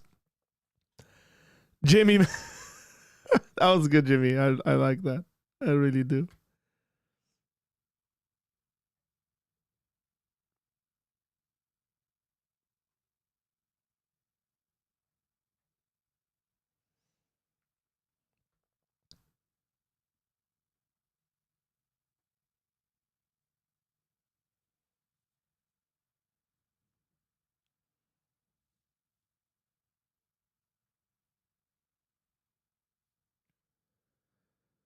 Oh. I want to start a podcast and start teaching on and offline.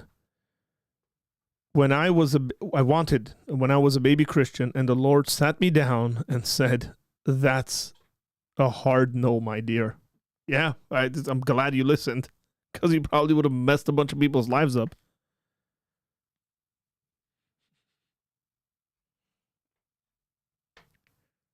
Look, I've had online stuff out there for a long time. Every once in a while, I reflect back on it. I go, man, I'm so thankful that it didn't take off back then, and I didn't, because I had certain maturity issues that needed to be worked out. It was a mixture of a Presbyterian and Church of England, so I had a very confusing upbringing of who was God, as he seems so different comparing to which denomination you're part of. Alex, how much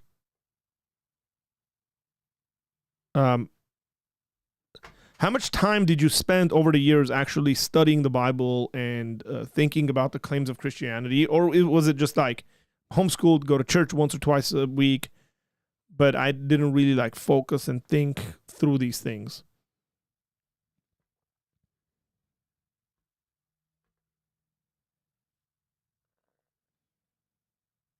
I agree with you, Jerome.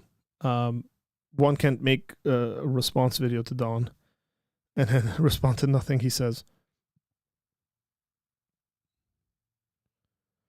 That's why I think certain people should be banned from talking to atheists. It's a joke, man. Hey, man, I know maybe as a Brit, you're okay, like banning people from stuff. But, you know, as an American, I believe in free will and the freedom of speech. But I agree with your sentiment. I homeschool my kids. We homeschool our kids, my wife and I, but we're a part of a larger homeschooling co-op. So there's a lot more kids that they interact with. And not all of those kids are necessarily Christians. So, plus a bunch of other activities my kids are involved in.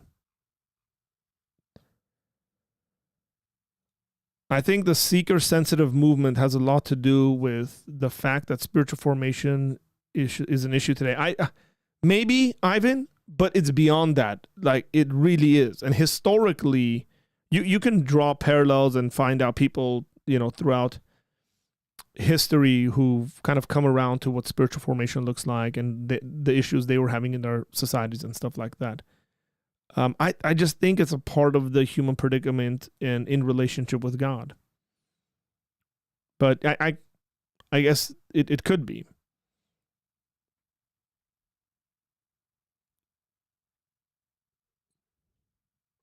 Wait, Alex, you're from the UK too?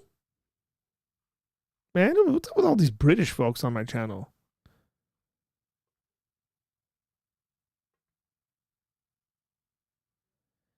Hey, Alex, where are you from in the UK, my friend? Now I like you even more.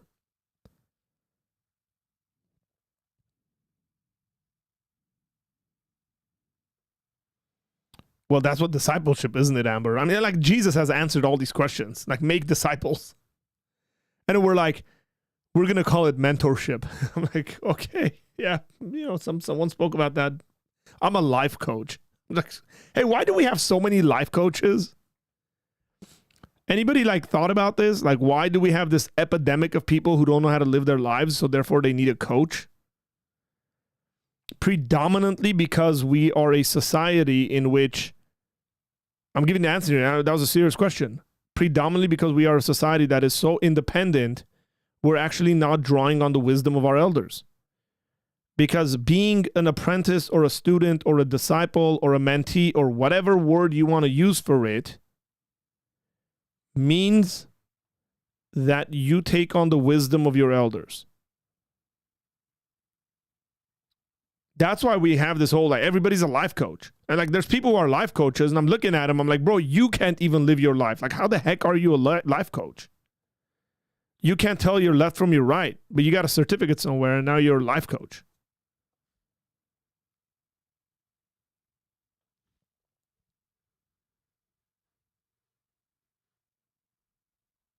We're on a roll today, folks. Not only do they need to be mentored before they speak publicly, they just need to be mentored.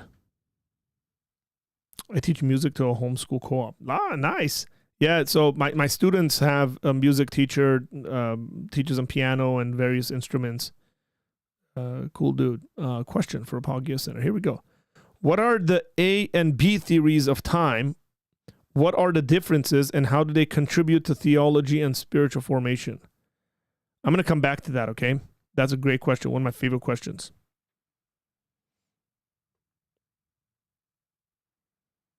Hey, I didn't catch where Alex is from. Did Alex say where he's from in England? Alex, where in the UK are you from, bro? Just don't say Manchester. We're all good.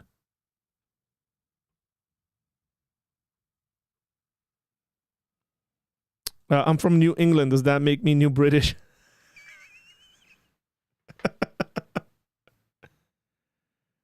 That's funny.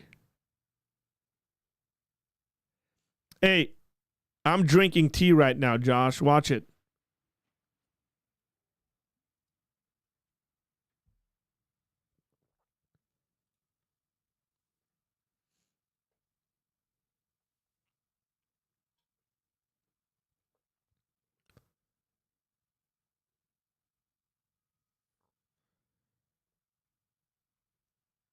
This is interesting. I guess when I was a Presbyterian, I studied a lot more as opposed to Church of England. That's interesting. As it was forced upon me when I moved to the Church of England, I guess I just went along with it as I found it so what? Okay. Conflicting, I guess. Okay. You won't like this, Arthur, but Corey Miner's video about Dawn is one of the most genuinely abysmal videos that I have ever seen on the internet. Wow. I can't believe that it exists. It's reverse apologetics. Hey, if you can say that nicer and put it in the comment section, you might want to for Corey. And I don't know why you're saying I wouldn't like it. If it's a bad video, it's a bad video. That includes my videos. So my recommendation would be to try to work at understanding what the Bible teaches, say, like on a grander scale. Northeast. Hey, bro, you from Liverpool? No, that's Northwest. I got my East and West messed up. You from Newcastle, bro?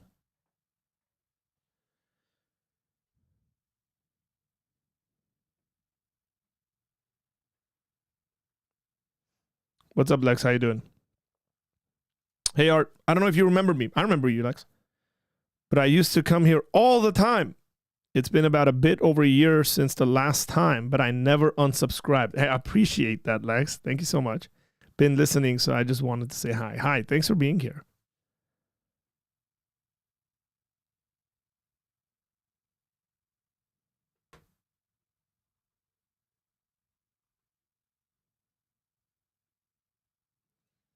Apologia Center, if I make a tea mead, will Jerome drink it, or should we just pour it in the ocean? I call it no taxation without repetition.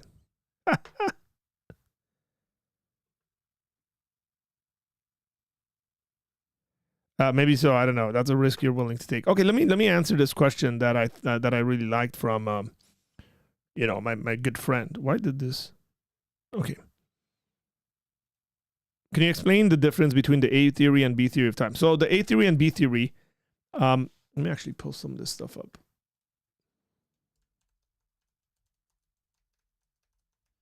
The A theory and B theory of time.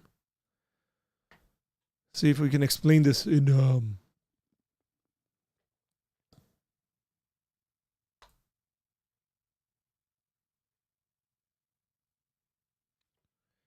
basically are what's also called the dynamic or the static theory of time.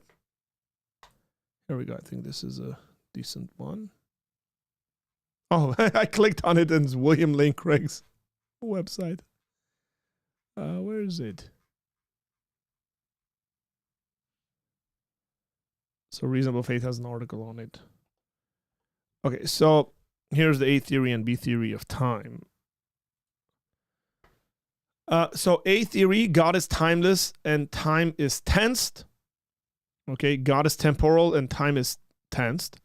The B theory, God is timeless and time is tenseless. And then God is temporal, time is tenseless. So basically you get a dynamic or static theory. Static theory, everything exists. Think about it as a block, as a space-time continuum. So it's a block. Everything exists. God is outside of time, so it's timeless. So all of reality essentially is within that block.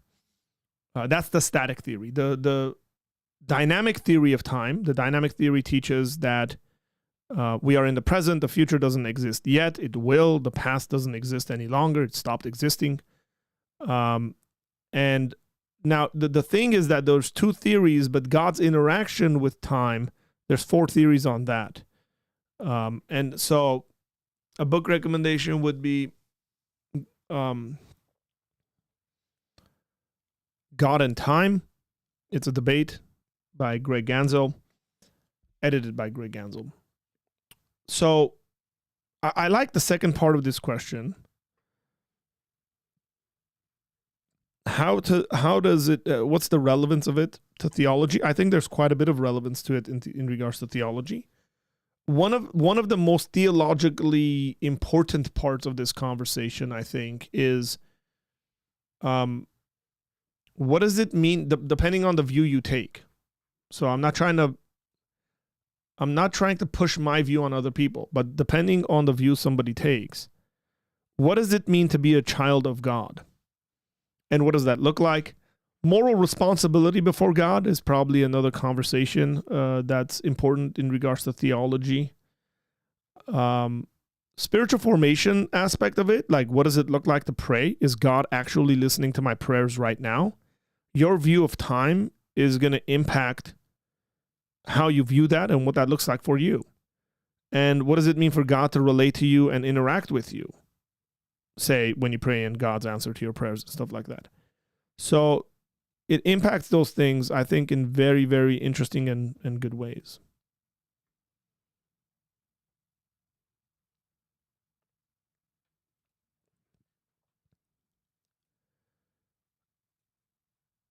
Interesting question. What just happened? I lost it. Here it is. Okay. If the biblical evidence for physicalism was stronger than dualism, would you become a physicalist? Yeah, probably. I would have to be. Or broader theophilosophical views keep you a dualist? No. I think that the Bible assumes a dualist worldview, and then I use the tools that I have in regards to theological, philosophical worldview to make sense of it.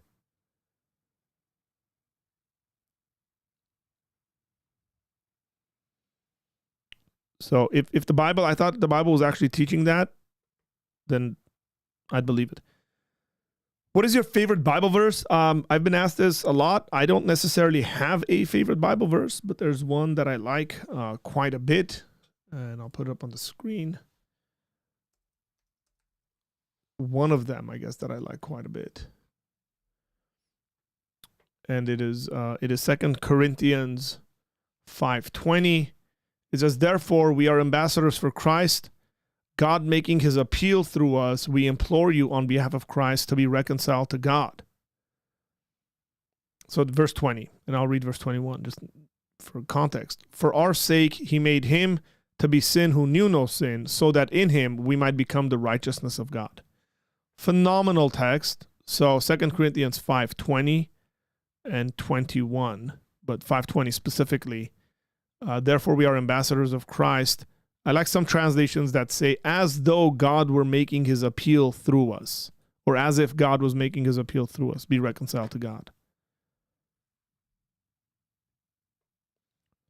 Would you say some denominations are completely wrong in what they teach? So I don't know what you mean by that and what you include by denominations.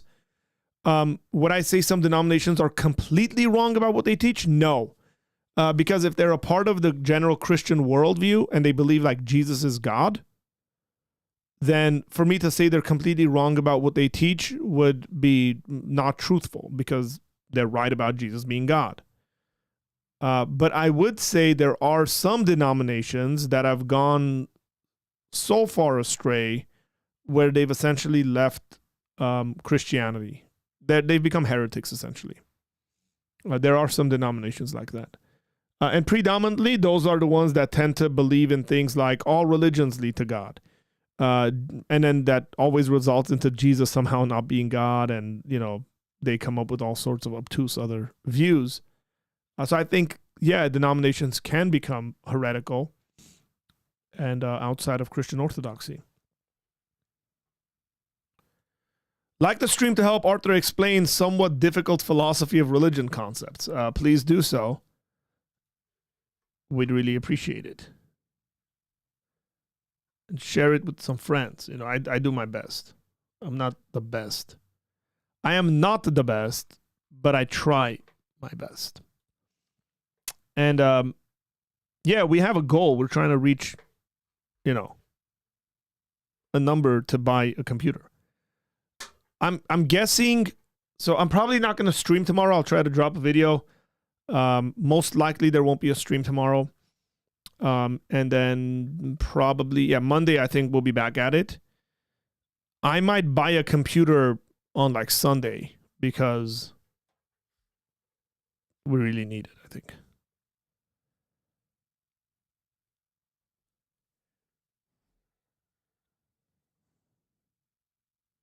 Yeah, Josh, Mormons and Jehovah's Witnesses are not Christian denominations. This is what I mean when somebody says denomination. I want to know what they mean.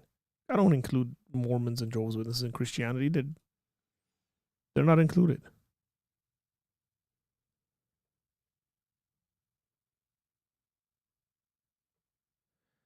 I only say that you might not like me saying that. Yeah, it's okay.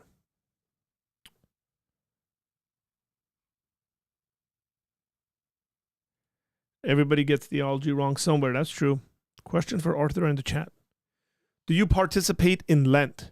I do not, generally speaking. I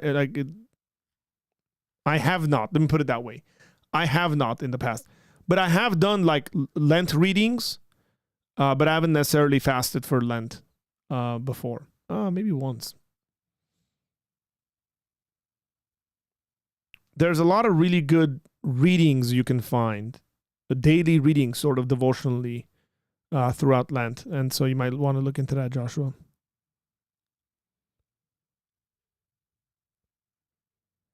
And then we always have a Good Friday service with our church that wasn't a part of our church kind of regular habits, but I became convicted over it. And so typically in the Armenian communities, even Armenian Protestant churches, you will have a Maundy Thursday meal and celebration. And but yeah, so I became a bit more convicted over having a Good Friday service. That's a very reflective service. So there's really no preaching. It's like lots of reading and prayers. Hey, how about the beard, guys? I didn't get a comment today. Come on now. I didn't get a comment. Show some love. Lent has become a man-made thing. It doesn't matter if something becomes a man-made thing. It's the heart you do it with.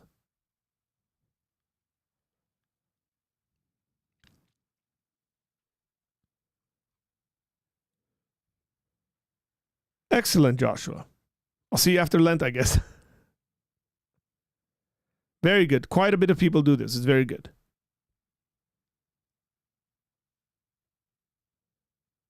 Well, yeah, like if you're talking about, like, again, Church of England, you're talking about Presbyterians. I know what you mean by denomination. I just don't know what you're including in there.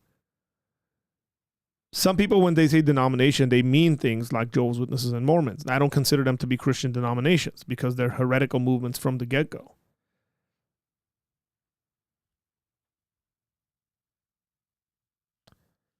Yeah, but because it's grown, Jerome. Come on, man. Like this is pretty beardy now, I think.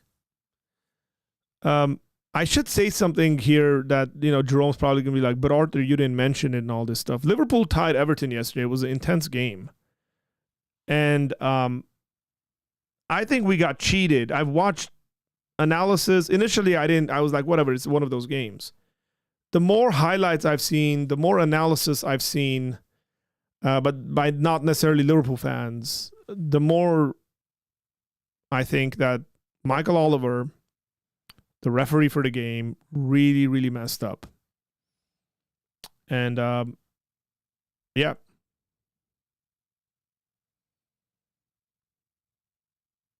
There you go, Jerome. Those are my comments on the game from yesterday. Now, he gave a red card to one of our players and our coach and one of the assistant coaches.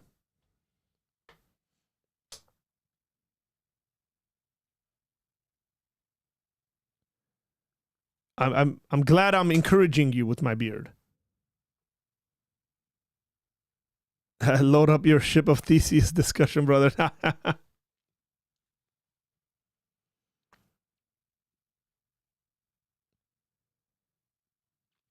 Thank you. Now you guys are giving me affirmation. I'm like, yes. But I asked for it, so it doesn't count. This is true. This is true. What do you think? Do you think my analysis is pretty decent, Jerome? I'm sure that benefits Arsenal, but like Michael Oliver messed up big time, didn't he? Tell us your views.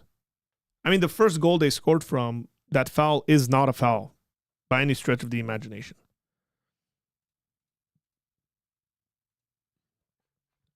Can we take a pause? How long have we been on? 2 hours and 1 minute and 38 seconds, 40 seconds. We got about 26 people watching this. You guys hit the like button. If you don't know, my name is Arthur. Thanks for being here. I'm glad that you're here. We've just been having open discussion on the Bible and Christianity. I think it's been a pretty decent discussion. What do you guys think? If you think it's been a good discussion, drop the number 9 in the comment section. Drop the number 9 in the comment section if you think this discussion has been pretty good. Tony's in the house. What's up, Tony? How you doing, brother? If it's your first time watching this channel, drop a comment and say, hey, it's my first time. We want to welcome you. Say hello to you. What else do I want to say to you guys? Join the Patreon community. You can join on Patreon for free as well, because I am working on starting some Bible studies or restarting some Bible studies. So patreon.com/Apologia Center. We'd appreciate it if you became a paid member, but you don't have to. All that stuff is in the comment section, all the links to that. Go jump on Patreon, become a patron. If you want to help us get a computer, as Narek did with his $50 donation, we appreciate it. Go for it.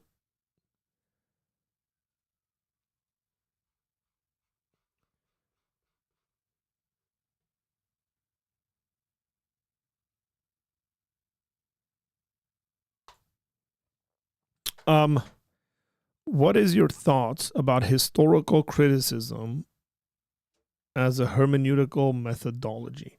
Now, I don't want to presume to know what you mean here, Amber. So tell me what you mean by historical criticism. I think I know what you mean, but tell me what you mean, and then I will respond to it. Tony says, did you talk about the conference coming up next month? I have not, Tony. And since you mentioned it, let me see. Is Ruslan live right now? It's about the time where he is live. Ruslan is live. Right. The rest of the orders by February. Now, okay, Ruslan's live right now.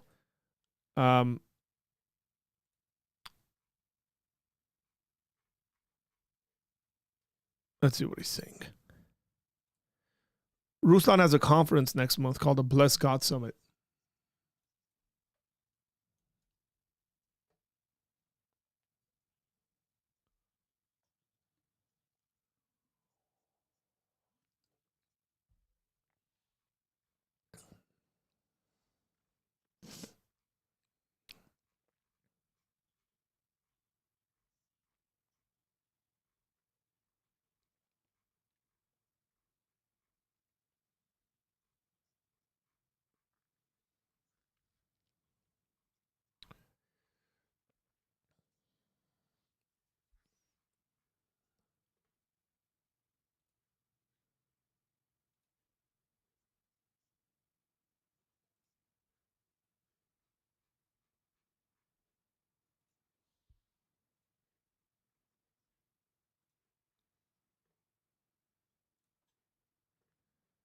Okay. I just remember something else funny. Dude, where's this guy's community post?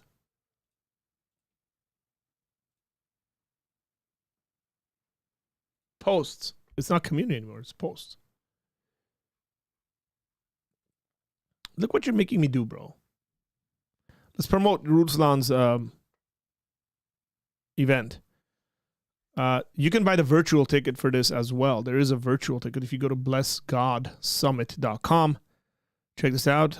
There's a really good lineup. All these people will be speaking. Yours truly. Oh, yours truly right here. Look at that face. That's an older picture of me. So excited, man, because hey, look at that. I'm one beneath Nate Sala, and one beneath to the right of Gavin Ortland. That's a pretty decent place to be in. Just saying. Okay, just saying. So Bless God Summit, go check it out. They have online tickets, but if you're gonna come, we'd love to see you in person. So blessgodsummit.com.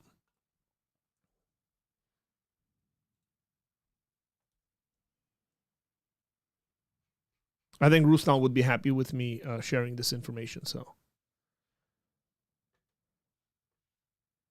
okay, so it is a methodology that is based in the original author and historical context, is the vehicle used to extract meaning from the text.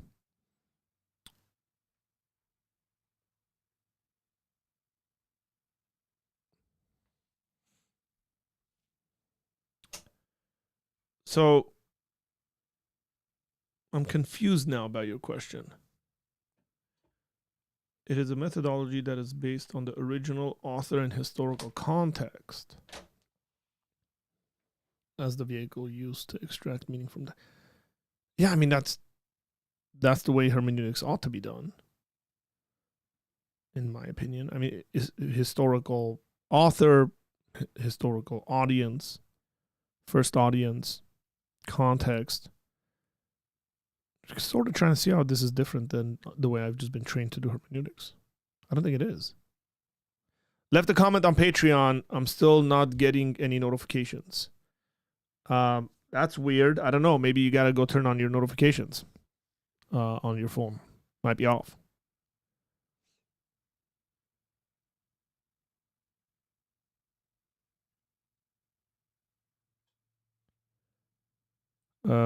Art, you might know this actually. Who was talking to Don when he was shifting doctrines every few weeks? Seems like a lot of people caused that much instability. No, I don't know. But I know people who spoke some common sense into that situation.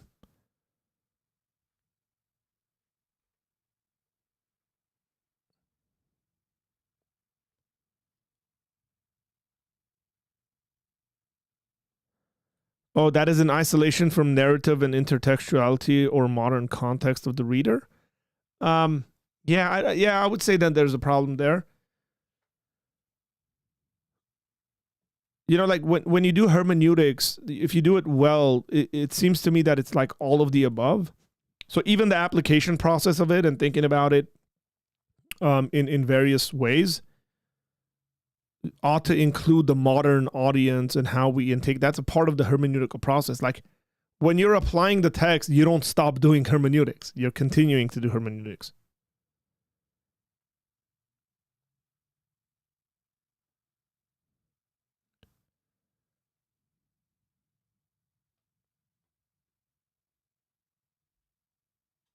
Okay, so historical context doesn't allow for taking those into account in the strict academic discipline. Yeah, then I wouldn't be a fan of that.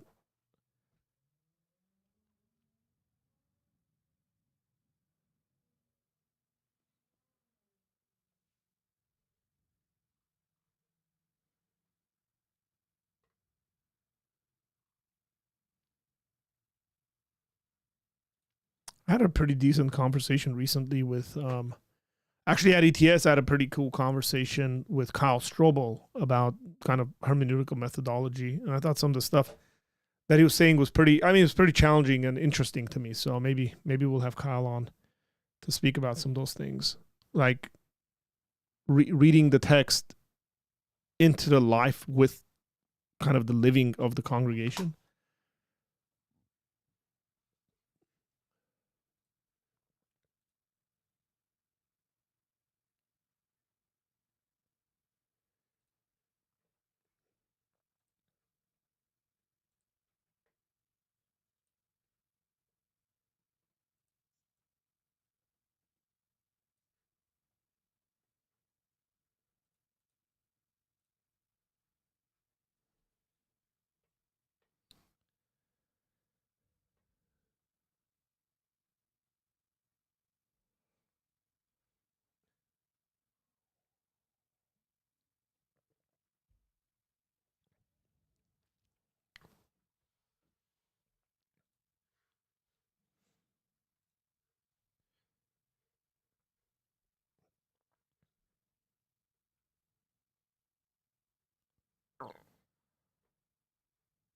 Let's see.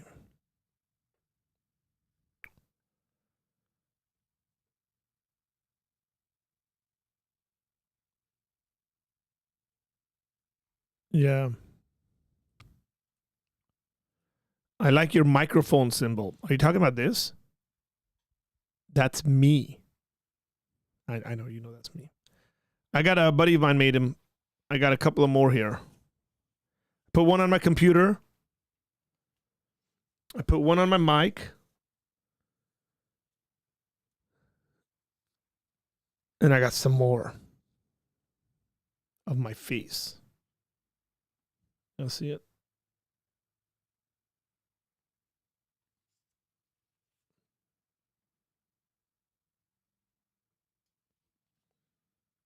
Hey, see you, Amber. Well,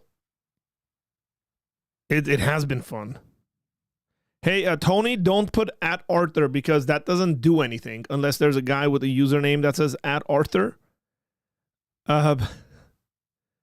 At Apologia Center. I know you're a boomer, Tony, and you don't know how the interweb works. And I love you, brother, and you're a dangerous man, so I won't pick a fight with you. At Apologia Center. That's idolatry, Arthur.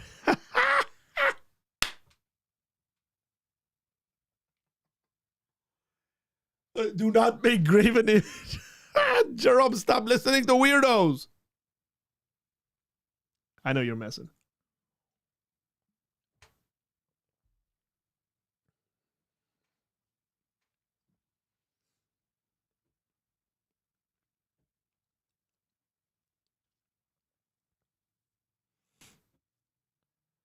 I listen to atheists, and one thing is true. If they are right, everything is meaningless. Heat. I don't know what that word is. Death. The solar system is coming, and all things cease. And there, though, experiments were a chasten of the wind.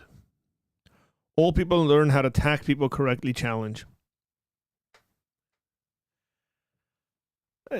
Jerome calling us old people is just like fantabulous.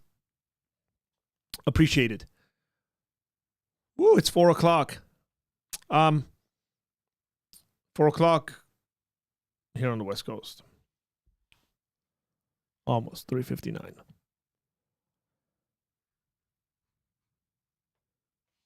Look, guys, you guys are pretty cool, man. I like the fact that we've had a number of good new people join us and learn some stuff. And that's always helpful. So I'm going to, if you have any more questions, we'll take those on. If not, we'll call it a day.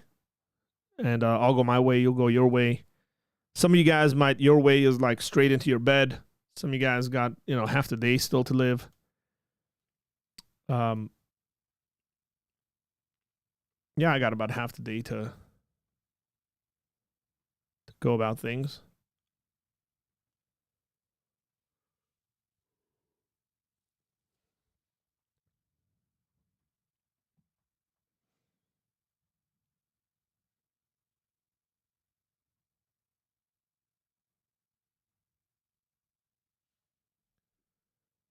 So look at this.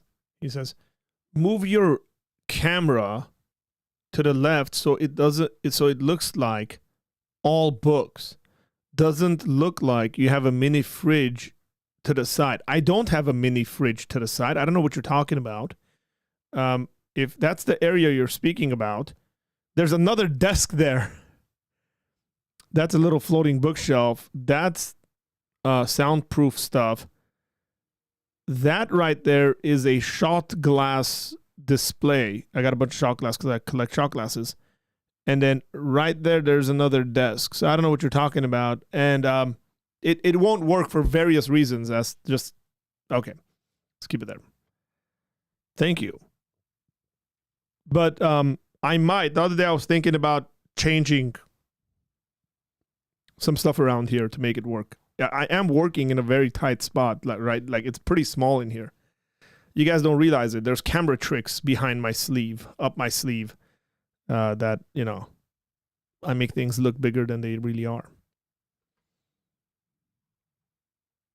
MJ, what's up? Art, what's your general take on Trump in terms of net positive or for the country? I know it's a big net question, but just look, I think Trump's been doing pretty good. I like the transparency. I like the constant interviews. He's going to the people straight. Genius. He's not even tweeting anymore. He's just having press conferences from the Oval Office on YouTube, basically. I like that they're coming out and regularly reporting on things. I like what Doge is doing. And I think there's a lot of corruption. Even though I wouldn't necessarily like agree politically with all the people he's put into places of power, I think they're doing good work for the most part. Time will tell. It's very interesting to me how a bunch of people are working with him, like globally. Leaders are compromising and working, and so overall net positive. I think some good stuff's being done. And I really like the transparency. I don't know what people are complaining at.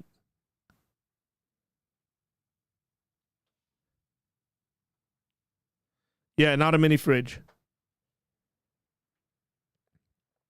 I can take a picture of all the books and send it to you, Tony.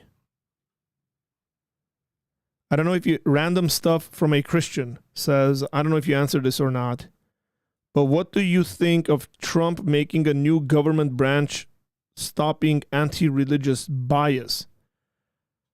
I don't know. I haven't thought about that. Is that the one that he put Paula White in charge of? Paula White's a heretic, by the way. She's a mess. I don't like the fact that Paula White is around Trump, but she is. And I don't know what the purpose of that government. I don't think it's a government branch, by the way. It's probably like a department. Government branch to me, the United States government has only 3 branches of government. So that's the reason why I'm saying it. I don't know. I haven't actually looked into that as much as I've looked like what Elon has discovered in regards to the places the United States has been sending money to. Including one of those places was $1.1 million to Armenia for LGBTQ activism. Let me tell you how active Armenian LGBT community was. When I was in Armenia, they tried to do a pride walk or fest or whatever it was, and 4 people showed up.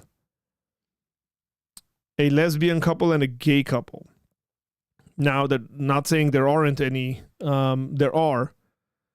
But like societally and culturally, my sneaky suspicion is those 4 people or whomever they're related with got that $1.1 million for the work that they did, whatever that is, or they're doing. Or maybe not all of it. Maybe they got part of it.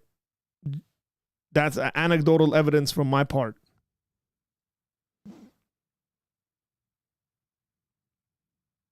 I call Paula White the strike lady. Oh, Josh, stop. Correct. Yeah, they've been given. That's what's been going on. Yeah, 4. I said 4. Then 1, 2, 3, 4. 4 people.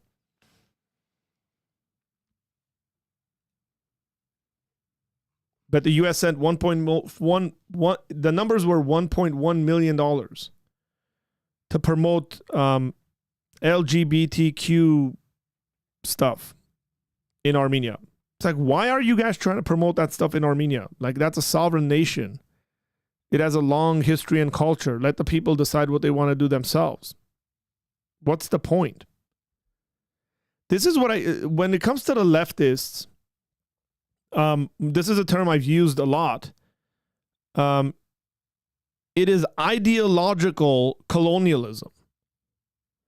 I know leftists hate colonialism, But one thing they don't realize is they are okay with leftist ideology being exported from the United States into historically traditional cultures.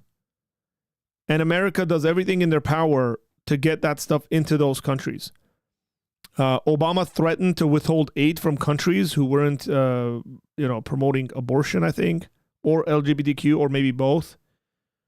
I remember something like that happening when Obama was president. Like, that's ideological colonialism. You want to make them like the United States. It's oppression. It's ethically problematic when you're telling people, we won't give you money for aid because, you guys don't affirm whatever leftist policy they want to throw in there.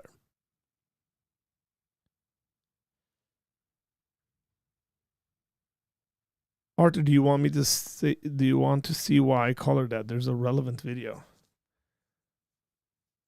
Oh gosh, it's gonna be bad. Yes, sure, send it to me. I'm sure even if we cut 100% of all discretionary spending, it won't make a dent in our spending. Yeah, I mean, that's fine. I understand that. It's one thing to push propaganda. It's another thing to fall for it. Yeah, it doesn't, I don't want to say it doesn't matter, because it matters. But if that's the sort of places the money's going to, which I highly doubt, because I think it's also going to kickbacks and people making those deals and they're getting rich off of it and all that stuff, it should nonetheless be stopped. And if that money could be used in other places, let's just say the money that, let's just say whatever, 30-something million got sent somewhere. And they cut that and they use that 30-something million to rebuild communities in California that were just burned. Do you not think that'd be a better way of spending that money? Instead of, promoting LGBTQ stuff in Armenia? So it matters.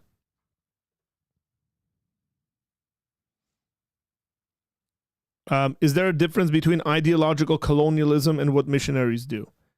Yes, there is a difference there, because what missionaries do is preach the gospel, and when the people become Christians, if they're doing it right, by the way, so there could be a form of that, I think.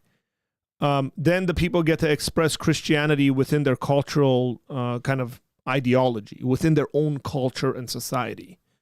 So if a missionary is going somewhere and they're essentially preaching that people become Americans, then that is called, I would consider that ideological colonialism as well, and they need to stop that. But if the missionary is properly minded, culturally relevant in regards to the ministry that he's doing, then that's going to be very different. And so that's how I would distinguish them. And plus, there's a big difference. Well, yeah, I won't go there. It's unnecessary. Yeah, I guess you can post it here. Well, can I click it? Send it to me.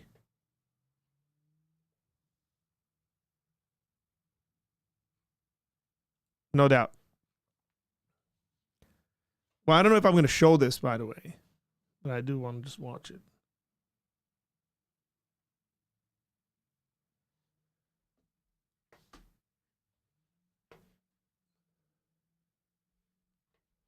Okay, it's okay.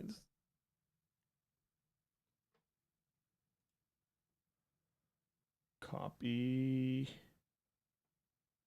link.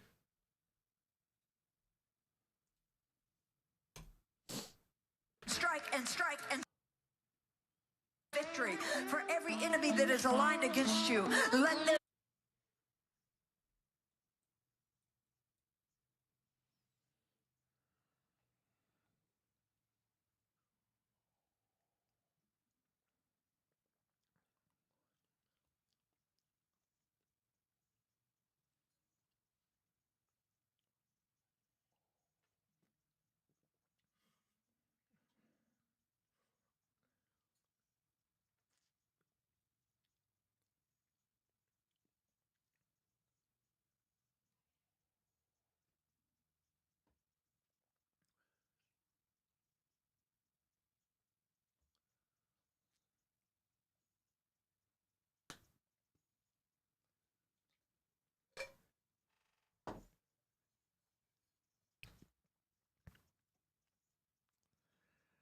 Oh gosh.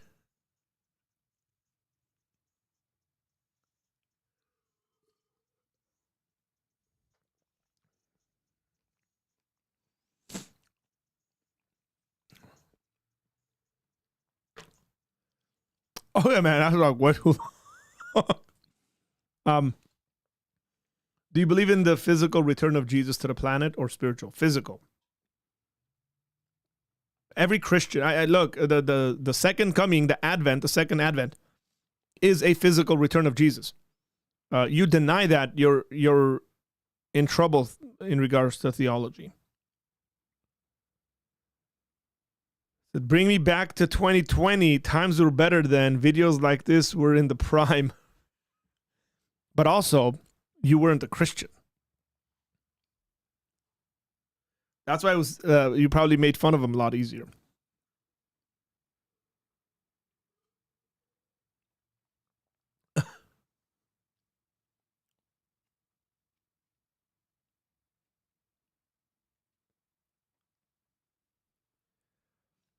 Lewis says, "Why are you a Liverpool fan? I grew up watching early 2000s Man United." Man, that's a good team. I'm a Liverpool fan because of Liverpool fans. I became a Liverpool fan because I observed Liverpool fans and the passion and they had and commitment they had for the team, and I said I want to be part of a fan base like that. And that was in 2007. 2006, 2007 season.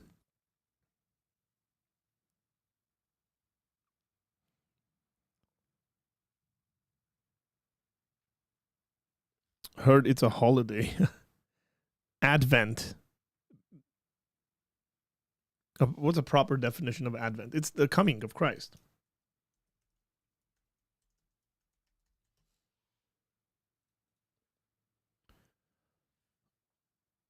Advent, from the Latin adventus, means coming.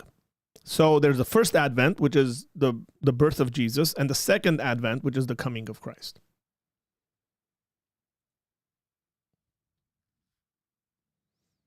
London is blue, go Chelsea. One of my really, really good friends is a Chelsea fan. He was earlier in the comment section. He still might be in here. Liverpool got a wholesome fan base. Thank you, man. Appreciate that. I appreciate being called wholesome. It's really cool. Well, okay. Guys, I got to call it a day. God bless you guys. I got some Bible study to attend, some meetings to attend, got a lot of work to do. So appreciate you guys. Again, I'll release a video tomorrow. I'm going to try to release a video every single day of streams that I've done for the last couple of weeks. Cut them up and edit them and release them. And then I'm pretty sure I'll live stream on Monday. With all that said, God bless you guys.